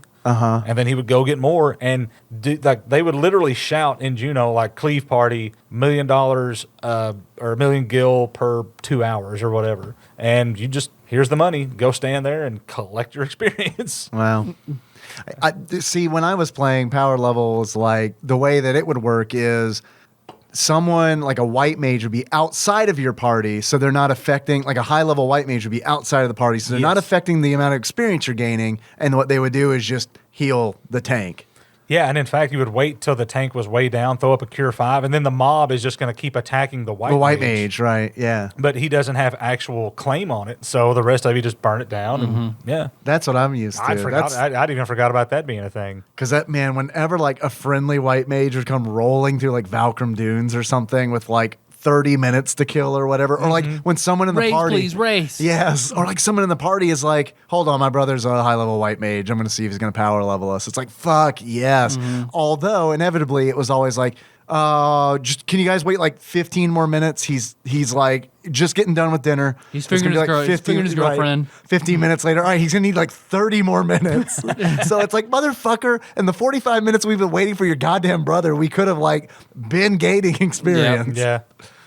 And then I'm so glad you started talking about power leveling too, and like how the experience typically would start to plummet when someone would get outside of the level range. It would suck being in a party where it's like you got your full party going, it's awesome, you're getting lots of experience, and then one guy in the party dings and reaches the level that just destroys the experience for everybody else. And it's like, can you please? It's been fun, but can you please fucking leave this party? Yeah. Or like if you're in a party, the only white mage you can find is 3 levels lower than you. Yeah. So Yeah. That was usually me. And really the only true healer in the game was white mage. Yeah. Red mage could, but wasn't really meant to. Yeah, it's like spot healing. So then what you had to count on was a summoner. Paladins can do it, but not for very long. Oh, Right. no. You would have to count on a summoner with white mage subbed, even though, healing ruby, there was a few summoning Carbuncle's things. ability. Yeah, you'd have a few summoning things, but otherwise it's just like you're going to be half our level in white mage and be expected to keep everybody up. I mean, have way more MP, but you couldn't have anything beyond like Cure 2. Right. But I mean, like, I feel like a lot of times as a healer, you wanted to use as low a level healing spell as possible, unless it's an emergency, right? Yeah, I mean, because you don't want to of pull aggro or hate or whatever it's called. And you'd run out of MP really fast. Yeah. That's why Paladins were great at keeping hate, because then they just Cure themselves. just drop a Cure Bomb on themselves and use their abilities that would draw it in. And Sub Warrior, so then you could provoke, and that draws them in. I really like the job system. Flash. Oh, yeah. Yeah, Flash. I that. forgot about Flash. Wasn't Shield Bash? Was that a thing? Flash dim my breastplate or something like some shit like that. Flash teleport dim. Flash dim my trousers, Snake. Incredibly impossible to gauge. And talking about that reminds me of when we were talking about macros, we never talked about the Taru Taru dance. And because like that was like I felt like the most famous fucking macro in the game, because there were emotes in the game, and some of them just gave you like text things like Glim cries or something like that, but then others had like animations tied to it, where it's like the panic animation. Like if you did panic, each race would have their own animation that they would do. And the Taru Taru had this great thing where if you did panic repeatedly, it looked like the Taru Taru was dancing erratically. Have you ever watched the video? Somebody took such a long time to do a video to "Where Is the Love" by what's the name of the band? It's Fergie and Black Eyed Peas. I think Black Eyed Peas. Oh, "Where I'm Is not the familiar Love"? with that song. Yeah. Look it up on YouTube. There's a Final Fantasy. Link that shit. Somebody took the time to like emote their way through that entire song using their various races in different places, and this is a long time ago too. Like real early machinima kind of stuff. Yes, Cool. It is hilarious. The fact that somebody took the time to do that it's concerning, really. I mean, they could have spent that time leveling. That was Evangelist's theme song. My D&D character's theme song was "Where Is the Love" of the Black Eyed Peas. It made sense for him. Yeah. Mine was Hook by the Blues Traveler. I played a pirate. Corsair. You could play Corsair now. Yeah, man. I don't even know what Your the new tricorn hat jobs are. and gun. What The hexagon. Rune Fencer you were mentioning last That's something episode? I have not played. That's a at new all. one? Okay. Yeah. The newest ones were Geomancer and Rune Fencer, but I haven't All right. Is yeah, Time Mage Geomancer. one yet? touched them. Nope. The expansion before that, it was Scholar, Dancer, Scholar. and Okay, I played Scholars could Dancer. heal. That was another healing class. yeah. Dancer was fun for Yeah, soloing. Dancer's a lot of fun. Yeah. It's not very like powerful, so But it's a nice like support for Yeah. yourself, Yeah. at least. and it's got some good support abilities like the Sambas, like Haste Samba, Drain Samba, Asper Samba, things like that. But yeah, we're putting together a party and nobody gives a shit about Dancer. Oh, Yeah, man. yeah. I Asper Crabs. Asper Crabs. Fuck, I forgot about that. Yeah.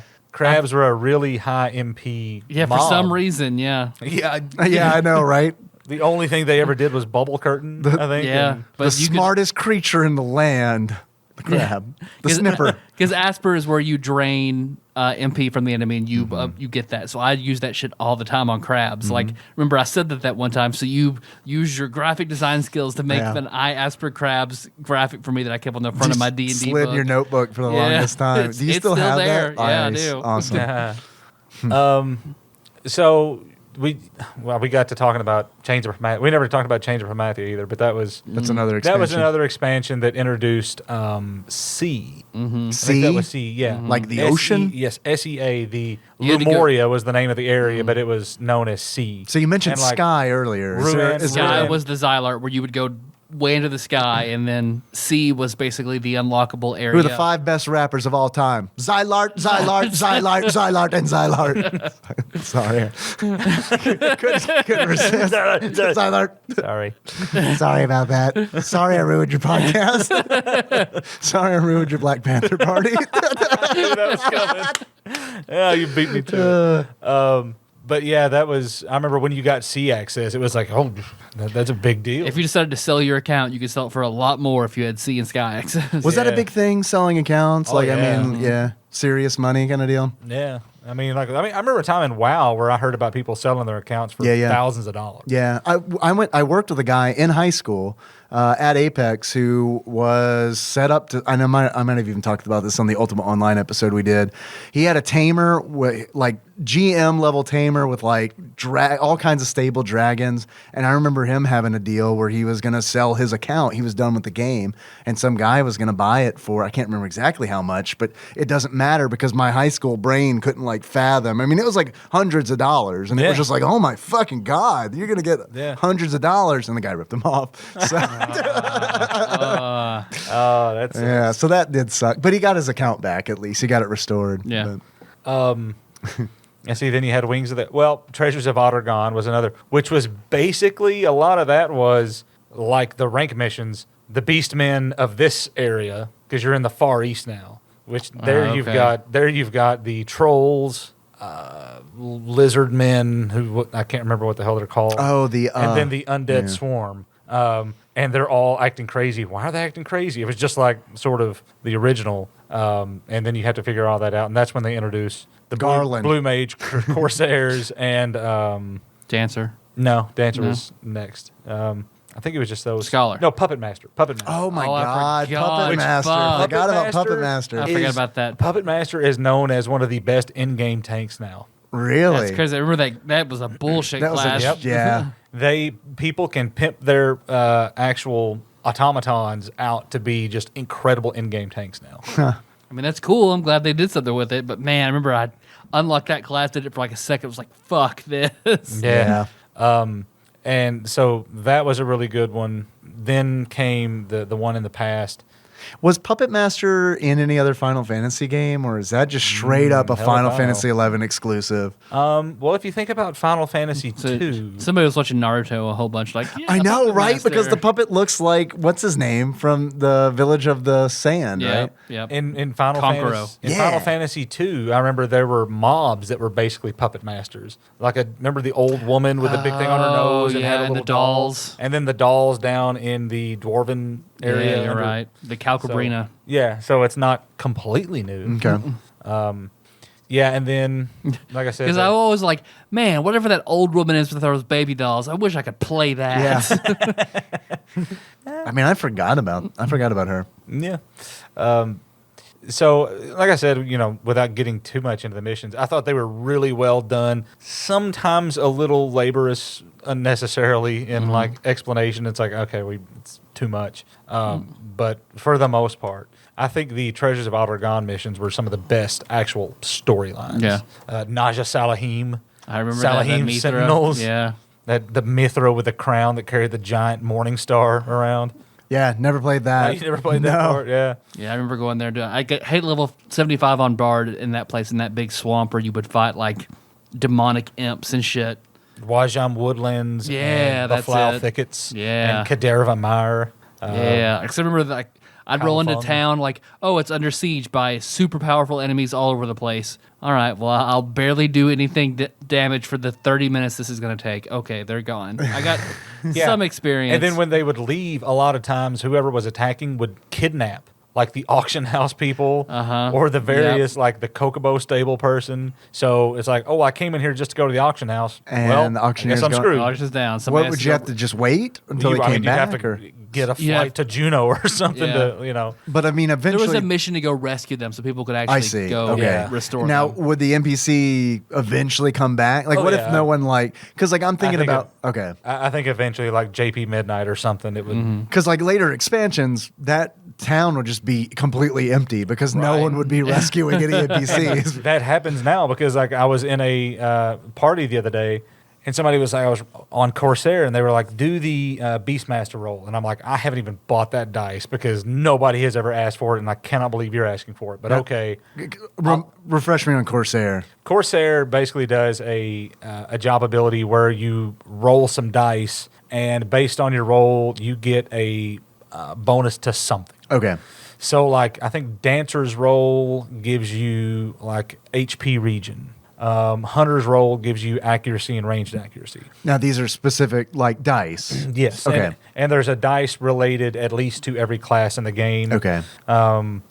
I'm trying to remember another one. Evoker's roll gave you a refresh. So it's always going to be good. It's just on what magnitude. Right. And depending the on how you roll, like, if you, everyone has a lucky number, everyone has an unlucky number. If you hit the unlucky number, it's going to be crap. You hit the lucky number, it's good.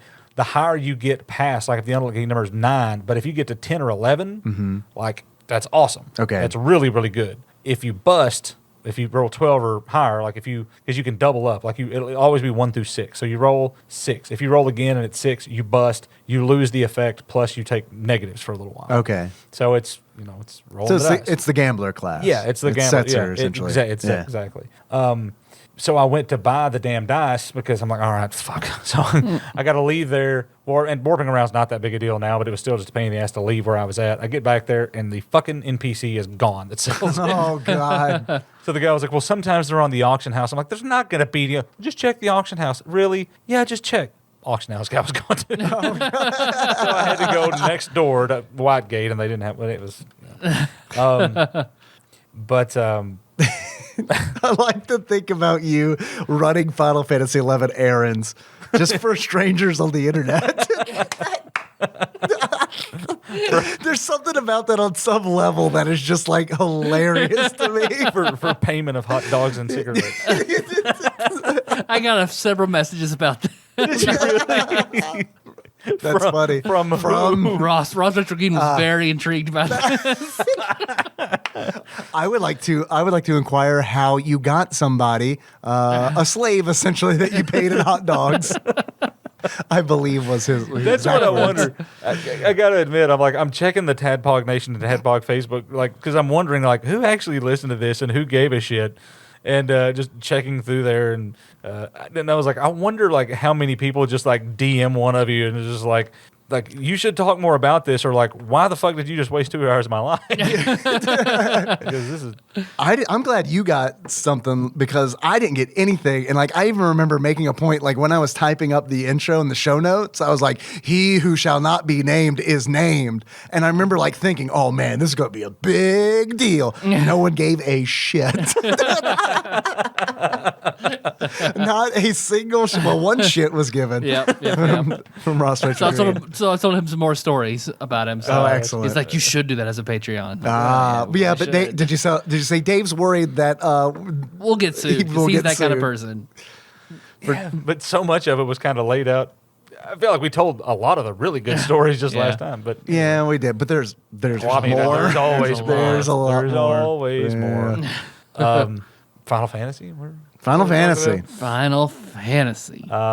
We're done, right? There's a Sid. basically. Like, Yeah, there's a Sid's in the every game. I Final mean, all the Fantasy. iconic, not all the iconic, but like Sid been in pretty much every Final Fantasy game. Right? Near the very beginning in Final Fantasy XI as well. But yeah, Sid's in like just about all of them. He's a major player in Final Fantasy XI. Like in all the Bastok rank missions. Mm-hmm. Later on, when you're doing the Rhapsodies of Mana deal, which kind of wraps up all the stories, he is a big part of that. I don't know if he's as big a deal when you're doing like the Windhurst and Sandori missions because he's like he is. Yeah, in Windhurst, I Bastok. never had anything to do with him. He is in Bastok and is like one of the head dudes in the Bastok. Mechanoworks or whatever they're The called. Metalworks. Metalworks, there you go. Yeah. The other thing that I definitely wanted to touch on that I know we didn't last time, or I don't remember that we did, is your nation that you chose at the beginning actually kind of mattered, at least in the lower levels, because like there was conquest. And it's like each nation was vying for power, and you got that power by killing enemies. And the nation that killed like the most enemies in a zone gained control of that zone, and it meant that their capital city got exclusive items that like other capital cities doing didn't supply have. missions. Yeah. And you could set your warp point there as well. Even if some of their if it was free if your nation controlled it, or it cost if another nation did, but your nation had to control it in the first place for you to be able to set it. And some places you had to be like at least in like if you wanted to buy stuff from Windhurst gate guards and you're from Bastock, you have to be ahead of Windhurst in the conquest tally that week. And if you were below Windhurst, you're just screwed. You can't buy that mercenary captain's headgear. Right. And if you were Bastock, you were screwed a lot, at least on our server. On our server, Bastock was. Because Bastock was like almost always Sandy, third. Yep. Yeah. I remember the one place I never got in the whole world was like the Moblin city. Because like that was always Beastman controlled. Like I never saw a country go in there and control that for me to. And it would be wonderful if I could have set a warp point there. There was much shit that went on, but never happened. Yeah, and as the conquest would go on, I mean, so every area that had an outpost had probably like 4 areas attached to it, 2 to 4. And there were some that you would just never get. Now it doesn't matter because there's those survival guides at every outpost. So you don't even need an outpost warp. It doesn't matter. The survival guides are sitting right next to the outpost guy, so you can be like, well, fuck you, you're not in charge here, and you just click the book. And now I can come and go as I please, so kiss my ass. So the last thing, not really the last thing, but I was alluding to just the overwhelming amount of bullshit there is to do in this game. We haven't talked about we haven't even scratched the surface. We talk about Ballista. We talked about Garrison. Do you remember some of the other like stuff like that? Like, I mean, we talked about BCNMs, but some of those other, like now Void Watch is a big thing that came out with Abyssal. Essentially, you get a Void Stone and the freedom to go to like these little ethereal junctions at almost every zone has one, and fight a specific NM that jumps out of that ethereal junction for whatever items it drops. And to finish, you've got to finish one zone to go on to the next zone, to get the more powerful Void Watch Notorious monsters. Void Watch, that's a big thing that a lot of people do. Now you've got the Unity Notorious monsters. You've got in Sea, where you've got Limbus and Apollyon. Like that's a whole different like little thing that you can do. Now, what are these? Are these zones or? These are like battleground areas where you go in and have to fight your way through the top and do specific things like an NM on each level and get to the top, and you're collecting essentially there the whole purpose is ancient beast coins, because ancient beast coins that you get you can use to upgrade your relic armor. I think so. Is it kind of like a dungeon crawler thing where it's like you do one level and then you go down to the next level? Sort of, yeah. Like they added in Final Fantasy 14 like a few years back or whatever. I haven't seen it in 14, but yeah, I mean, you get, and then there's 4 wings to each one. Okay. And you got to do them all, and you collect other items that are used to upgrade stuff. What happens when you do them all? You're able to upgrade your stuff if you get the right items to drop. I see. Or you have to come back in a day next week or next week. Yeah, I think at the time it was next week. Now you can do it every hour. Yeah. There's the assaults. I forgot about assaults. Labros Cavern and Perikia. What are I don't remember those. Those were in the Treasures of Otargon, where they were just the same kind of thing, where each one was a different objective that you had to meet. Like in Labros Cavern, that was one of the only ones I ever did as assault. Like you had to go through and find these walls and break them down. You take a group in, break down the walls, and then get to an objective. Kill Gorbachev. Yeah. So like Nozzle Owl Investigation was the one that had 100 levels, and you would have to fight your way up 100 levels. You could save after so many levels so that it shows that you've gotten at least that far, so you can go back to that starting spot again later. Skirmish is a thing that got introduced in the newest expansion. What is that? It sounds like PvP, but Nope, it's the same thing. Like there's okay. there's three different types. One, you have to go in and kill a specific number of monsters. Another, you have to kill a specific number of notorious monsters that you've got to search for with no map. One, you have to it's basically like Garrison, where they're coming in waves trying to knock down your tent, and you've got to keep them from doing it. Okay. Is it tedious? I mean, it sounds kind of tedious. It can be. Yeah. Yeah, there's some good the later ones, like the ones from the newest expansion, the Seekers of Alduin, like you get good shit for doing it. Yeah. Eventually, but so much of it is just like, At least it's worth doing. I mean, to some degree. But I mean, that's what I'm talking about, like the ambuscade, the omen and vagary, and the what is it called? Geas feet NMs. it literally sounds like you're casting spells. Like you need to play a wizard in D&D and just name shit from Final Fantasy 11 just rapidly. Kooky Jabuki. Starfish Light Mace. Starfish Light Mace. Oh, wow. I forgot about that. Do you remember the time that I destroyed your mace by hitting a CRT monitor with it? Man, I don't want to And talk it about shattered? So, Not the monitor, the mace. I was so proud of that thing. We so easily could have blinded ourselves. Oh with God, that thing. yeah, like yeah.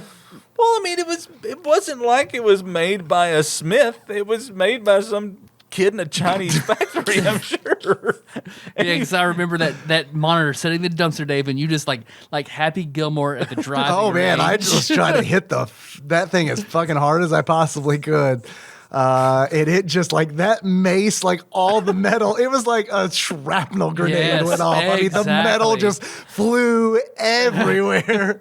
And that thing and was just barely a scratch on that fucking monitor. Yep. that thing was so awesome looking too. Like, Yeah. Remember Josh just like, why don't we take these to war and like put them on our tanks and stuff? Look how tough this is. So I'm sorry. I'm sorry that I broke that mace. Yeah, I remember. I definitely remember that because I don't know. I guess I just walked into Tyler's apartment with it slung over my shoulder for whatever goddamn reason. As you were to do. Well, now you got a leather-bound stick. Congratulations. Yeah, I mean, there's always something. Yeah. Yeah. So this is a great game.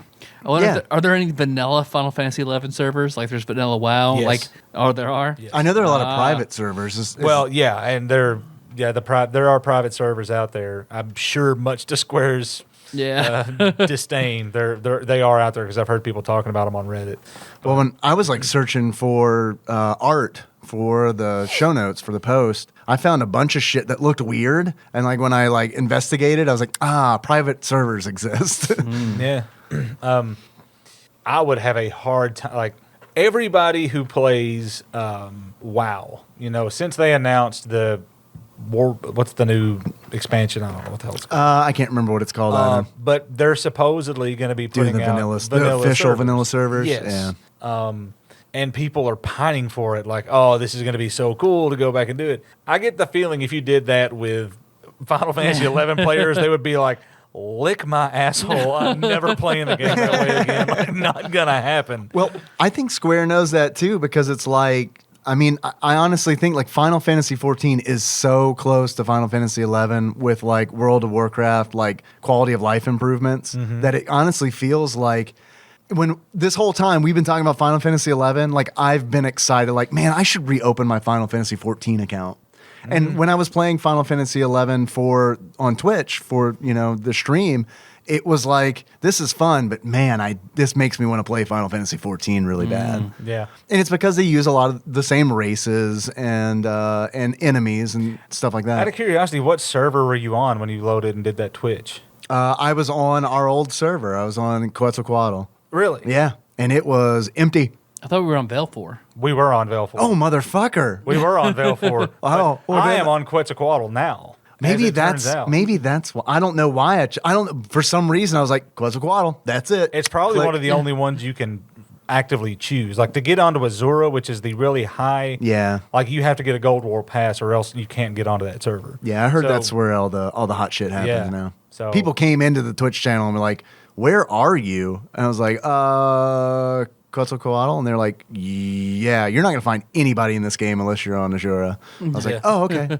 Yeah, I mean it's pretty true. You really have to know where to look, and because I had to go on to Reddit actually and just like beg for somebody. I was like, "Hey, I'm on Quetzalcoatl. I have no idea. Like, somebody, please God, tell me what to do. Give me a link shell so I can have somebody to talk to." And I found a really friendly person named Berkey. And she Shout out to Berkey. Shout out to Berkey if she ever decides to listen to TADPOG. Founder of Birkenstocks. And she came out and gave me a link. It's actually Elizabeth Berkley. Yeah. Hey, remember me?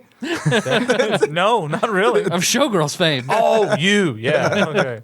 So you got that world pass or what? I fucked that guy to death and then made Muad'Dib come in his pants.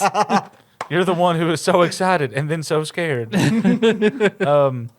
Yeah, if anybody, I'm going to put this out there. If anybody listening decides they want to try out Final Fantasy 11 again, I'll give you 250,000 gil if you come to Quetzalcoatl, and I will start you out and get you going. How much money do you have? Right now, like 14 million. All right. So I was about to say, I don't know that is enough to get everybody who listens to this show in. No. There might be one person who is just bored out of their fucking mind listening to this right now. They'd be like, all right. Yeah. Freeze free. Yeah. Freeze free. They're going to figure out a way to like log on, take my 250,000, turn around and sell it for like $1.99 it's worth and log off. I know you, nation. You bastards. Thanks for the Gatorade. Yeah. Well, we're at about 2 hours now, so really scratch the surface. Do you feel like we've covered it, Miller? Like I've tried to interject every once in a while with, and there's also, but I mean, it's the good news is this is now officially a Final Fantasy 11 podcast. Yeah. So no one knows if I'm joking or not. I had a great time playing this game before I made myself get away from it. Yeah, because now, like, will you ever play an MMO ever again? I would play a Fallout MMO. What do you think about this Fallout 76 business? I need to see more about it. There's so many fucking rumors about it. Like I'm not gonna buy. I'm just gonna wait until I actually see what it is. Well, that is gonna be what I want it to be. Yeah. So let's just I'll wait say and see. this: I was not all that knocked out with the Elder Scrolls MMO. Yeah, I played it a little bit, and I mean, it was fine. I played in the beta, and I'm sure it's changed a lot. I know Bailey of Hops and Heroes plays it. Or played it quite a bit. I don't know if she still does. Yeah, I didn't have a good feel. Something about it, I just never really got. They had that one persistent PvP area that was just massive. And like when you got killed and kicked back to base, it would take you forever to get back to where the actual fighting was happening. Yeah. And not that I've ever gave a shit about PvP for the most part at all anyway. But I just never really liked it. But a Fallout would be interesting to see how they would do an MMO. From what I understand, and I don't know if it's a rumor or not, I thought this was like verified, but maybe it's not. But from what I've heard, it is an online survival RPG, like in the style of Rust or Ark. I don't know if you're familiar with those. I've heard of Rust. I think I own Rust. I haven't played either of them. Yeah. I've watched them be played on Twitch, and I mean they look like a lot of fun. I just don't know how. I don't know how online they're planning on it to be online. Like I don't know if it's like a persistent world kind of online, or if it's just like a join a server and it's not really persistent kind of thing. Right. Yeah, because you can set up your own server, join somebody else's server that's already got it going. Right. But I mean, with it being Fallout, it kind of makes me think like it would make sense for it all to be like on a persistent kind of server. I mean, they've got experience with it, right? Now, and it's 25 years after the bombs drop, and all the games are 200 years after the bombs drop. I know it's like as far as the timeline goes, it's way early. But I don't know the exact. So there's a lot of cool lore. I'm sure it will show. And that spot, like that trailer, is really cool because you see all of like the stuff you're used to seeing in Fallout, all charred and burned up, and it's like all pristine. And I think it looks interesting. Yeah, and honestly, might like at this point, I think it's kind of more interesting to me than like the real regular mainstay Fallout games, just because it's doing something. It seems like it's doing something different. Yeah, like wildly different. And I don't know if this is the case, but my gut is like they're doing this because the building in Fallout 4 was so popular. Like, I don't think they expected that to be like as wildly popular as it was, like building your own fortress essentially and stuff like that. Yeah, because I remember Josh got really, really into that. Josh That built does some not amazing surprise me. shit. That does is not my thing at surprise me. all. No, me neither. I loved it for a few minutes. I was like, Same. this is going to be really fun. And then I'm just got this giant block building with a couple of steps. And Yeah. all right. Well, what's the point? I know. I had more fun just scrapping shit. Like if you went to like one of my quote bases unquote, it was nothing. It was just like, is there a car there or something? Scrap. What, Sean's crib? Need that wood. Scrap. Yep. I remember getting off topic, but to another Bethesda game, Morrowind. When you joined your great house, like you could go through the quest line and have your own house built, and I spent hours collecting various weaponry and putting it all over On the display? place. In display, and like in Skyrim, you actually had like display mannequins and shit. Right. No, I would like put things strategically. I would spend an hour just on one sword tilting against the wall the proper way. I get it. Like it was crazy. I get it. That was me in Ultima Online, where it's like, oh, I want this sword to look like it's hanging from the wall. In order to do that, I need to put a crate next to the wall and then stack 8 blankets on top of it and then put the sword on it and then wait for everything to decay. So I get it. I understand that. I understand that feeling. That's even worse than It's way worse. Yeah. And it's like, what am I going to do while I wait for that to decay? I guess I go try to get a fruit basket. Yeah, this is where my fruit basket would go if I had one. I was wearing an onion on my belt, which was the fashion at the time. Thank you, Grandpa Simpson. Speaking of onions, was that ever explained in Final Fantasy mythos? Like all your starting weapons were the onion knife. Onion? Yeah, I have no idea. What the hell for? It was a powerful class in some Final Fantasy, like unlocking the Onion Knight. Knight? Yeah. Onion Knight is like, I know in like when they redid like War of the Lion, Final Fantasy Tactics, like Onion Knight was like the uber job. Yeah, maybe that's what I'm thinking of. And they do then. that too in like, I think like Bravely Default, I think Onion Knight was like, or it might have been the mercenary class that you start with becomes the most powerful class once you've leveled everything up. Yeah. Something like that. There's a story behind it, but unfortunately I don't know it. Yeah. Oh well. So you guys have any achievements for Final Fantasy 11? I have one. All right. I have one achievement, and that achievement is you chose poorly. And in order to unlock you chose poorly, you accidentally fight Ifrit Prime. That is a callback to last episode. You are not prepared. Do y'all have any achievements? No, I didn't even really come up with any. It's an achievement. Just playing the game in the era that Tyler played it. Like it's an achievement just doing it without fucking murdering somebody. Because I think it's like as mad as you are about getting your ass kicked by Rosalina. Yeah. Like She's overpowered. right. Just She is overpowered. She and Chain Chomp How does Shane Shaw play tennis?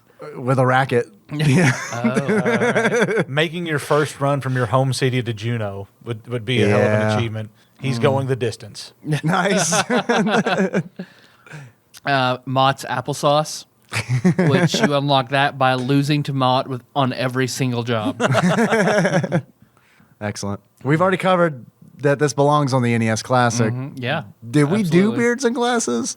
I don't think we did. I feel like we Or did, did I say but no? I can't remember I the. gave it your glasses. Yeah, you did. Yeah, you said Yeah, mine. there we go. We're done. Because we got into the discussion about how you just started making shit. How I up. make wonderful beards and glasses. Yes, thank Possum, you. dead possum on a windshield. Yeah. For this week's beard, it's going to be a lampshade. Now let me explain. Let me explain. The lampshade is on John Belushi's head. And it's coming. It's such a big lampshade. It's coming down past his chin, giving the appearance of having no face but one long beard. You can't figure out who it is. You can't figure out if it's John or Jim because he has a lampshade on his head. But he looks sort of like a goofy version of Pyramid Head. So, Stay with me. so I give it the Jim Belushi Pyramid Head. Lampshade, glasses. Oh, you know what I want is a Silent Hill MMO. Oh, man. You know what? I've never played a Silent Hill game. You're dead to me. I know. You and Paul Kluel both. Yeah, between that and Final Fantasy, those are my definitely two favorite. I've never played one. I would. I just never have. And then Fallout, Elder Scrolls, and Fear, which not a lot of people. I played Fear. Fear 1 was like 1, 2. No, I played Fear 2 and 3. Yeah. It's also a good trio of games. Because I believe Fear, like when the first Fear came out, wasn't it like no one thought it was going to be good, and then it was like, oh, turns out, that's pretty good. Yeah, turned out to be all right. It's got its scary elements, but at no point are you in any real danger. You have plenty of firepower, so it's an interesting mix. Yeah, and the story I remember being like a little more compelling than just your same random shoot 'em up kind of thing. Yeah. So it's interesting that it even came out because it started as the official No Fear game, and then No Fear backed out, and they just took the no off and ran with it. Because you played a big dog in this No Fear game, Right? Yes.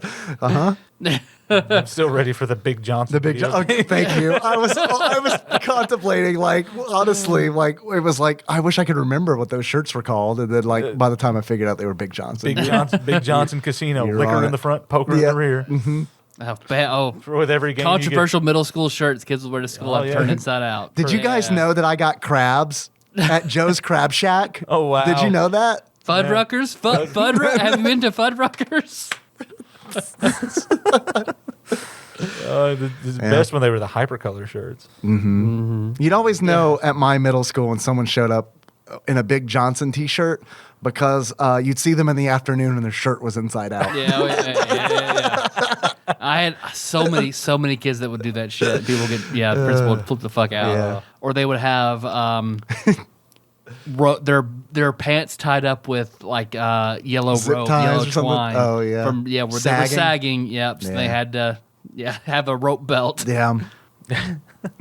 Chain wallets, okay though. You're Chain a monk. Wallets. This is the best item in the game. Now go. Friar's rope. Yeah, Friar's rope. It's a good belt for you. It's a good one. All right. Well, anything else? We good? Yeah, just house Covered cleaning. Final Fantasy 11. I'm good with Final Fantasy 11. I feel like we've covered it. You know what we ought to do someday? I don't know how you could even get a hold of a copy of it. I don't know if we've ever talked about this, and I don't know if you all have talked about Polybius. it. Because as Josh knows, I don't listen to the show. Night Trap. Night Trap, yeah. No, we can get Night Trap. Yep. Yeah, for sure. We ought to work on that. Yeah, Master Bold's got it. I will So- definitely come back for a Night Trap episode. and I think you can just buy it digitally. Like I think it's Really? I think it's just available now. I think the physical release was just like the special thing, but I'm pretty Oh. sure you can buy it digitally digital. now. Okay.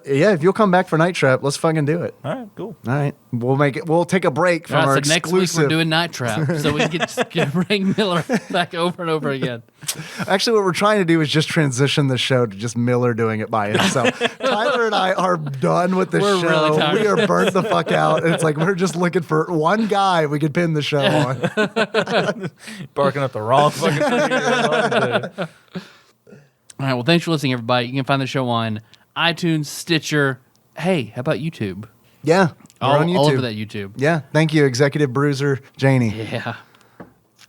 Next time, I think we're going to do Teenage Mutant Ninja Turtles for the NES. Yeah, I want to do that. I've almost beat that game. I streamed it on shit. Twitch the other night, and I got the farthest I've ever gotten, which is inside the Technodrome, and then I immediately died. I got there with all 4 turtles, and then they were all at like 1 pip of health, and it was just like, take a step, dead. All right, that's fine. I still got Michael, dead. No. Well, I got Yeah, let's just go ahead and let him die. Fuck it. Yeah, no, Yeah. It's Donatello dead? All right, well, then I'm done. Then with this game is over. Yep. Yes. Let's see. What else do we even talk about? How do we close this show? We got a out? P.O. box. You want Hey, to send us something? yeah. What is it? You've done this like 400 I times. know. You've I'm just completely gone off the I rails. sneezed twice, and now everything's just Your soul is gone. Yep. No one said bless you, so Yeah, right. So, yeah, I'm dead. Thank you. It's us to blame my for sure. My doom counter is 0-0. Thanks a lot. Now it's TADPOG. You guys remember that That time? works on several levels. Guys remember that time Tyler died on the show live from sneezing? His friends they had the power to save him. They just no one wanted to say bless you. You want to send us something like Drew did? You can send that to Tadpog Studios, care of Nicole Nance, P.O. Box 3785, Paducah, Kentucky 42002. Yep. Hey, Hey, you want to call us? Sometimes we take calls. Yeah. I think our next Patreon bonus episode is going to be an all-call show. So you can call us at 270-883-2555. Hey, you like TADPOG? You like I do. On Facebook. Facebook.com/TADPOG. I've already done it. Good. Now what? I've already done it. Now You're done. Should I leave a review on Facebook? No, absolutely not. Don't do that? Okay. All right. There used to Somebody be else can, though, if you want to leave us a review.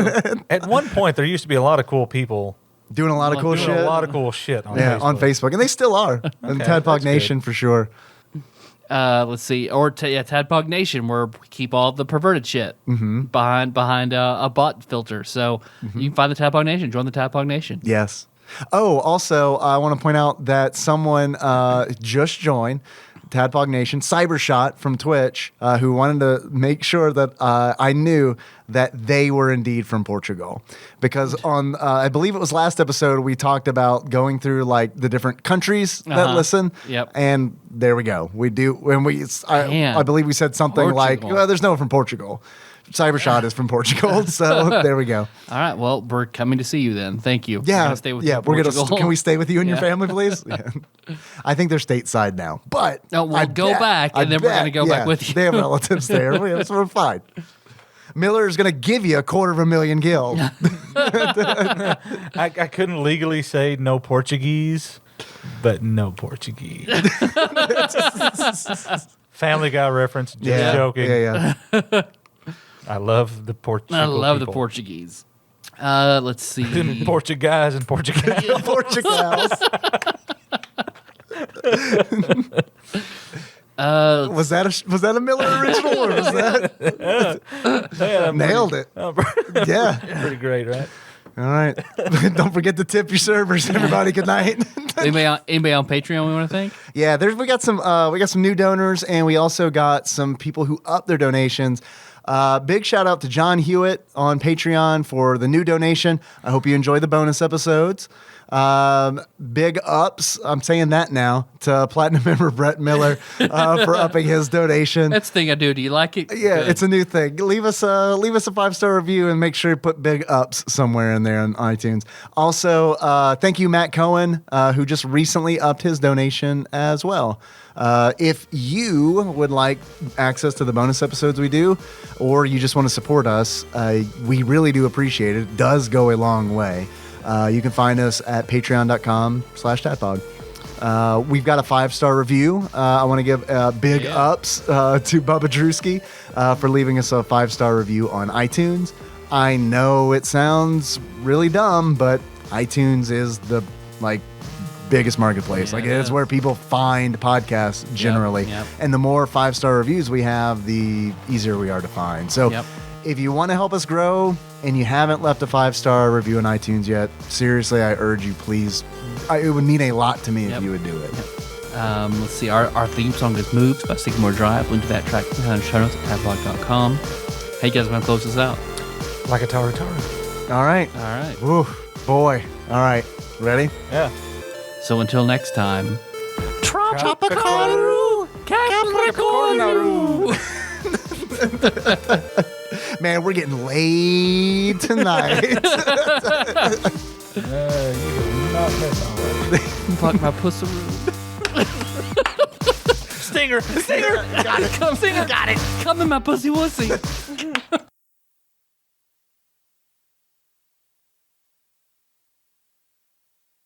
When we were closing last time, you were like, we haven't even scratched the surface. It's like, all right, let's really get you hadn't. back and record it again. And now you're like, I have no idea what we're going to talk about. I went back. I have never, I don't think ever once gone back and actually listened to an episode that I recorded. And I was like, I want to go back and listen to this again. And I was going through there and it's like, all right, we're 30 minutes in. Still eating Are snacks. we're still Yeah. eating snacks. We ate snacks for a long time. Good snacks.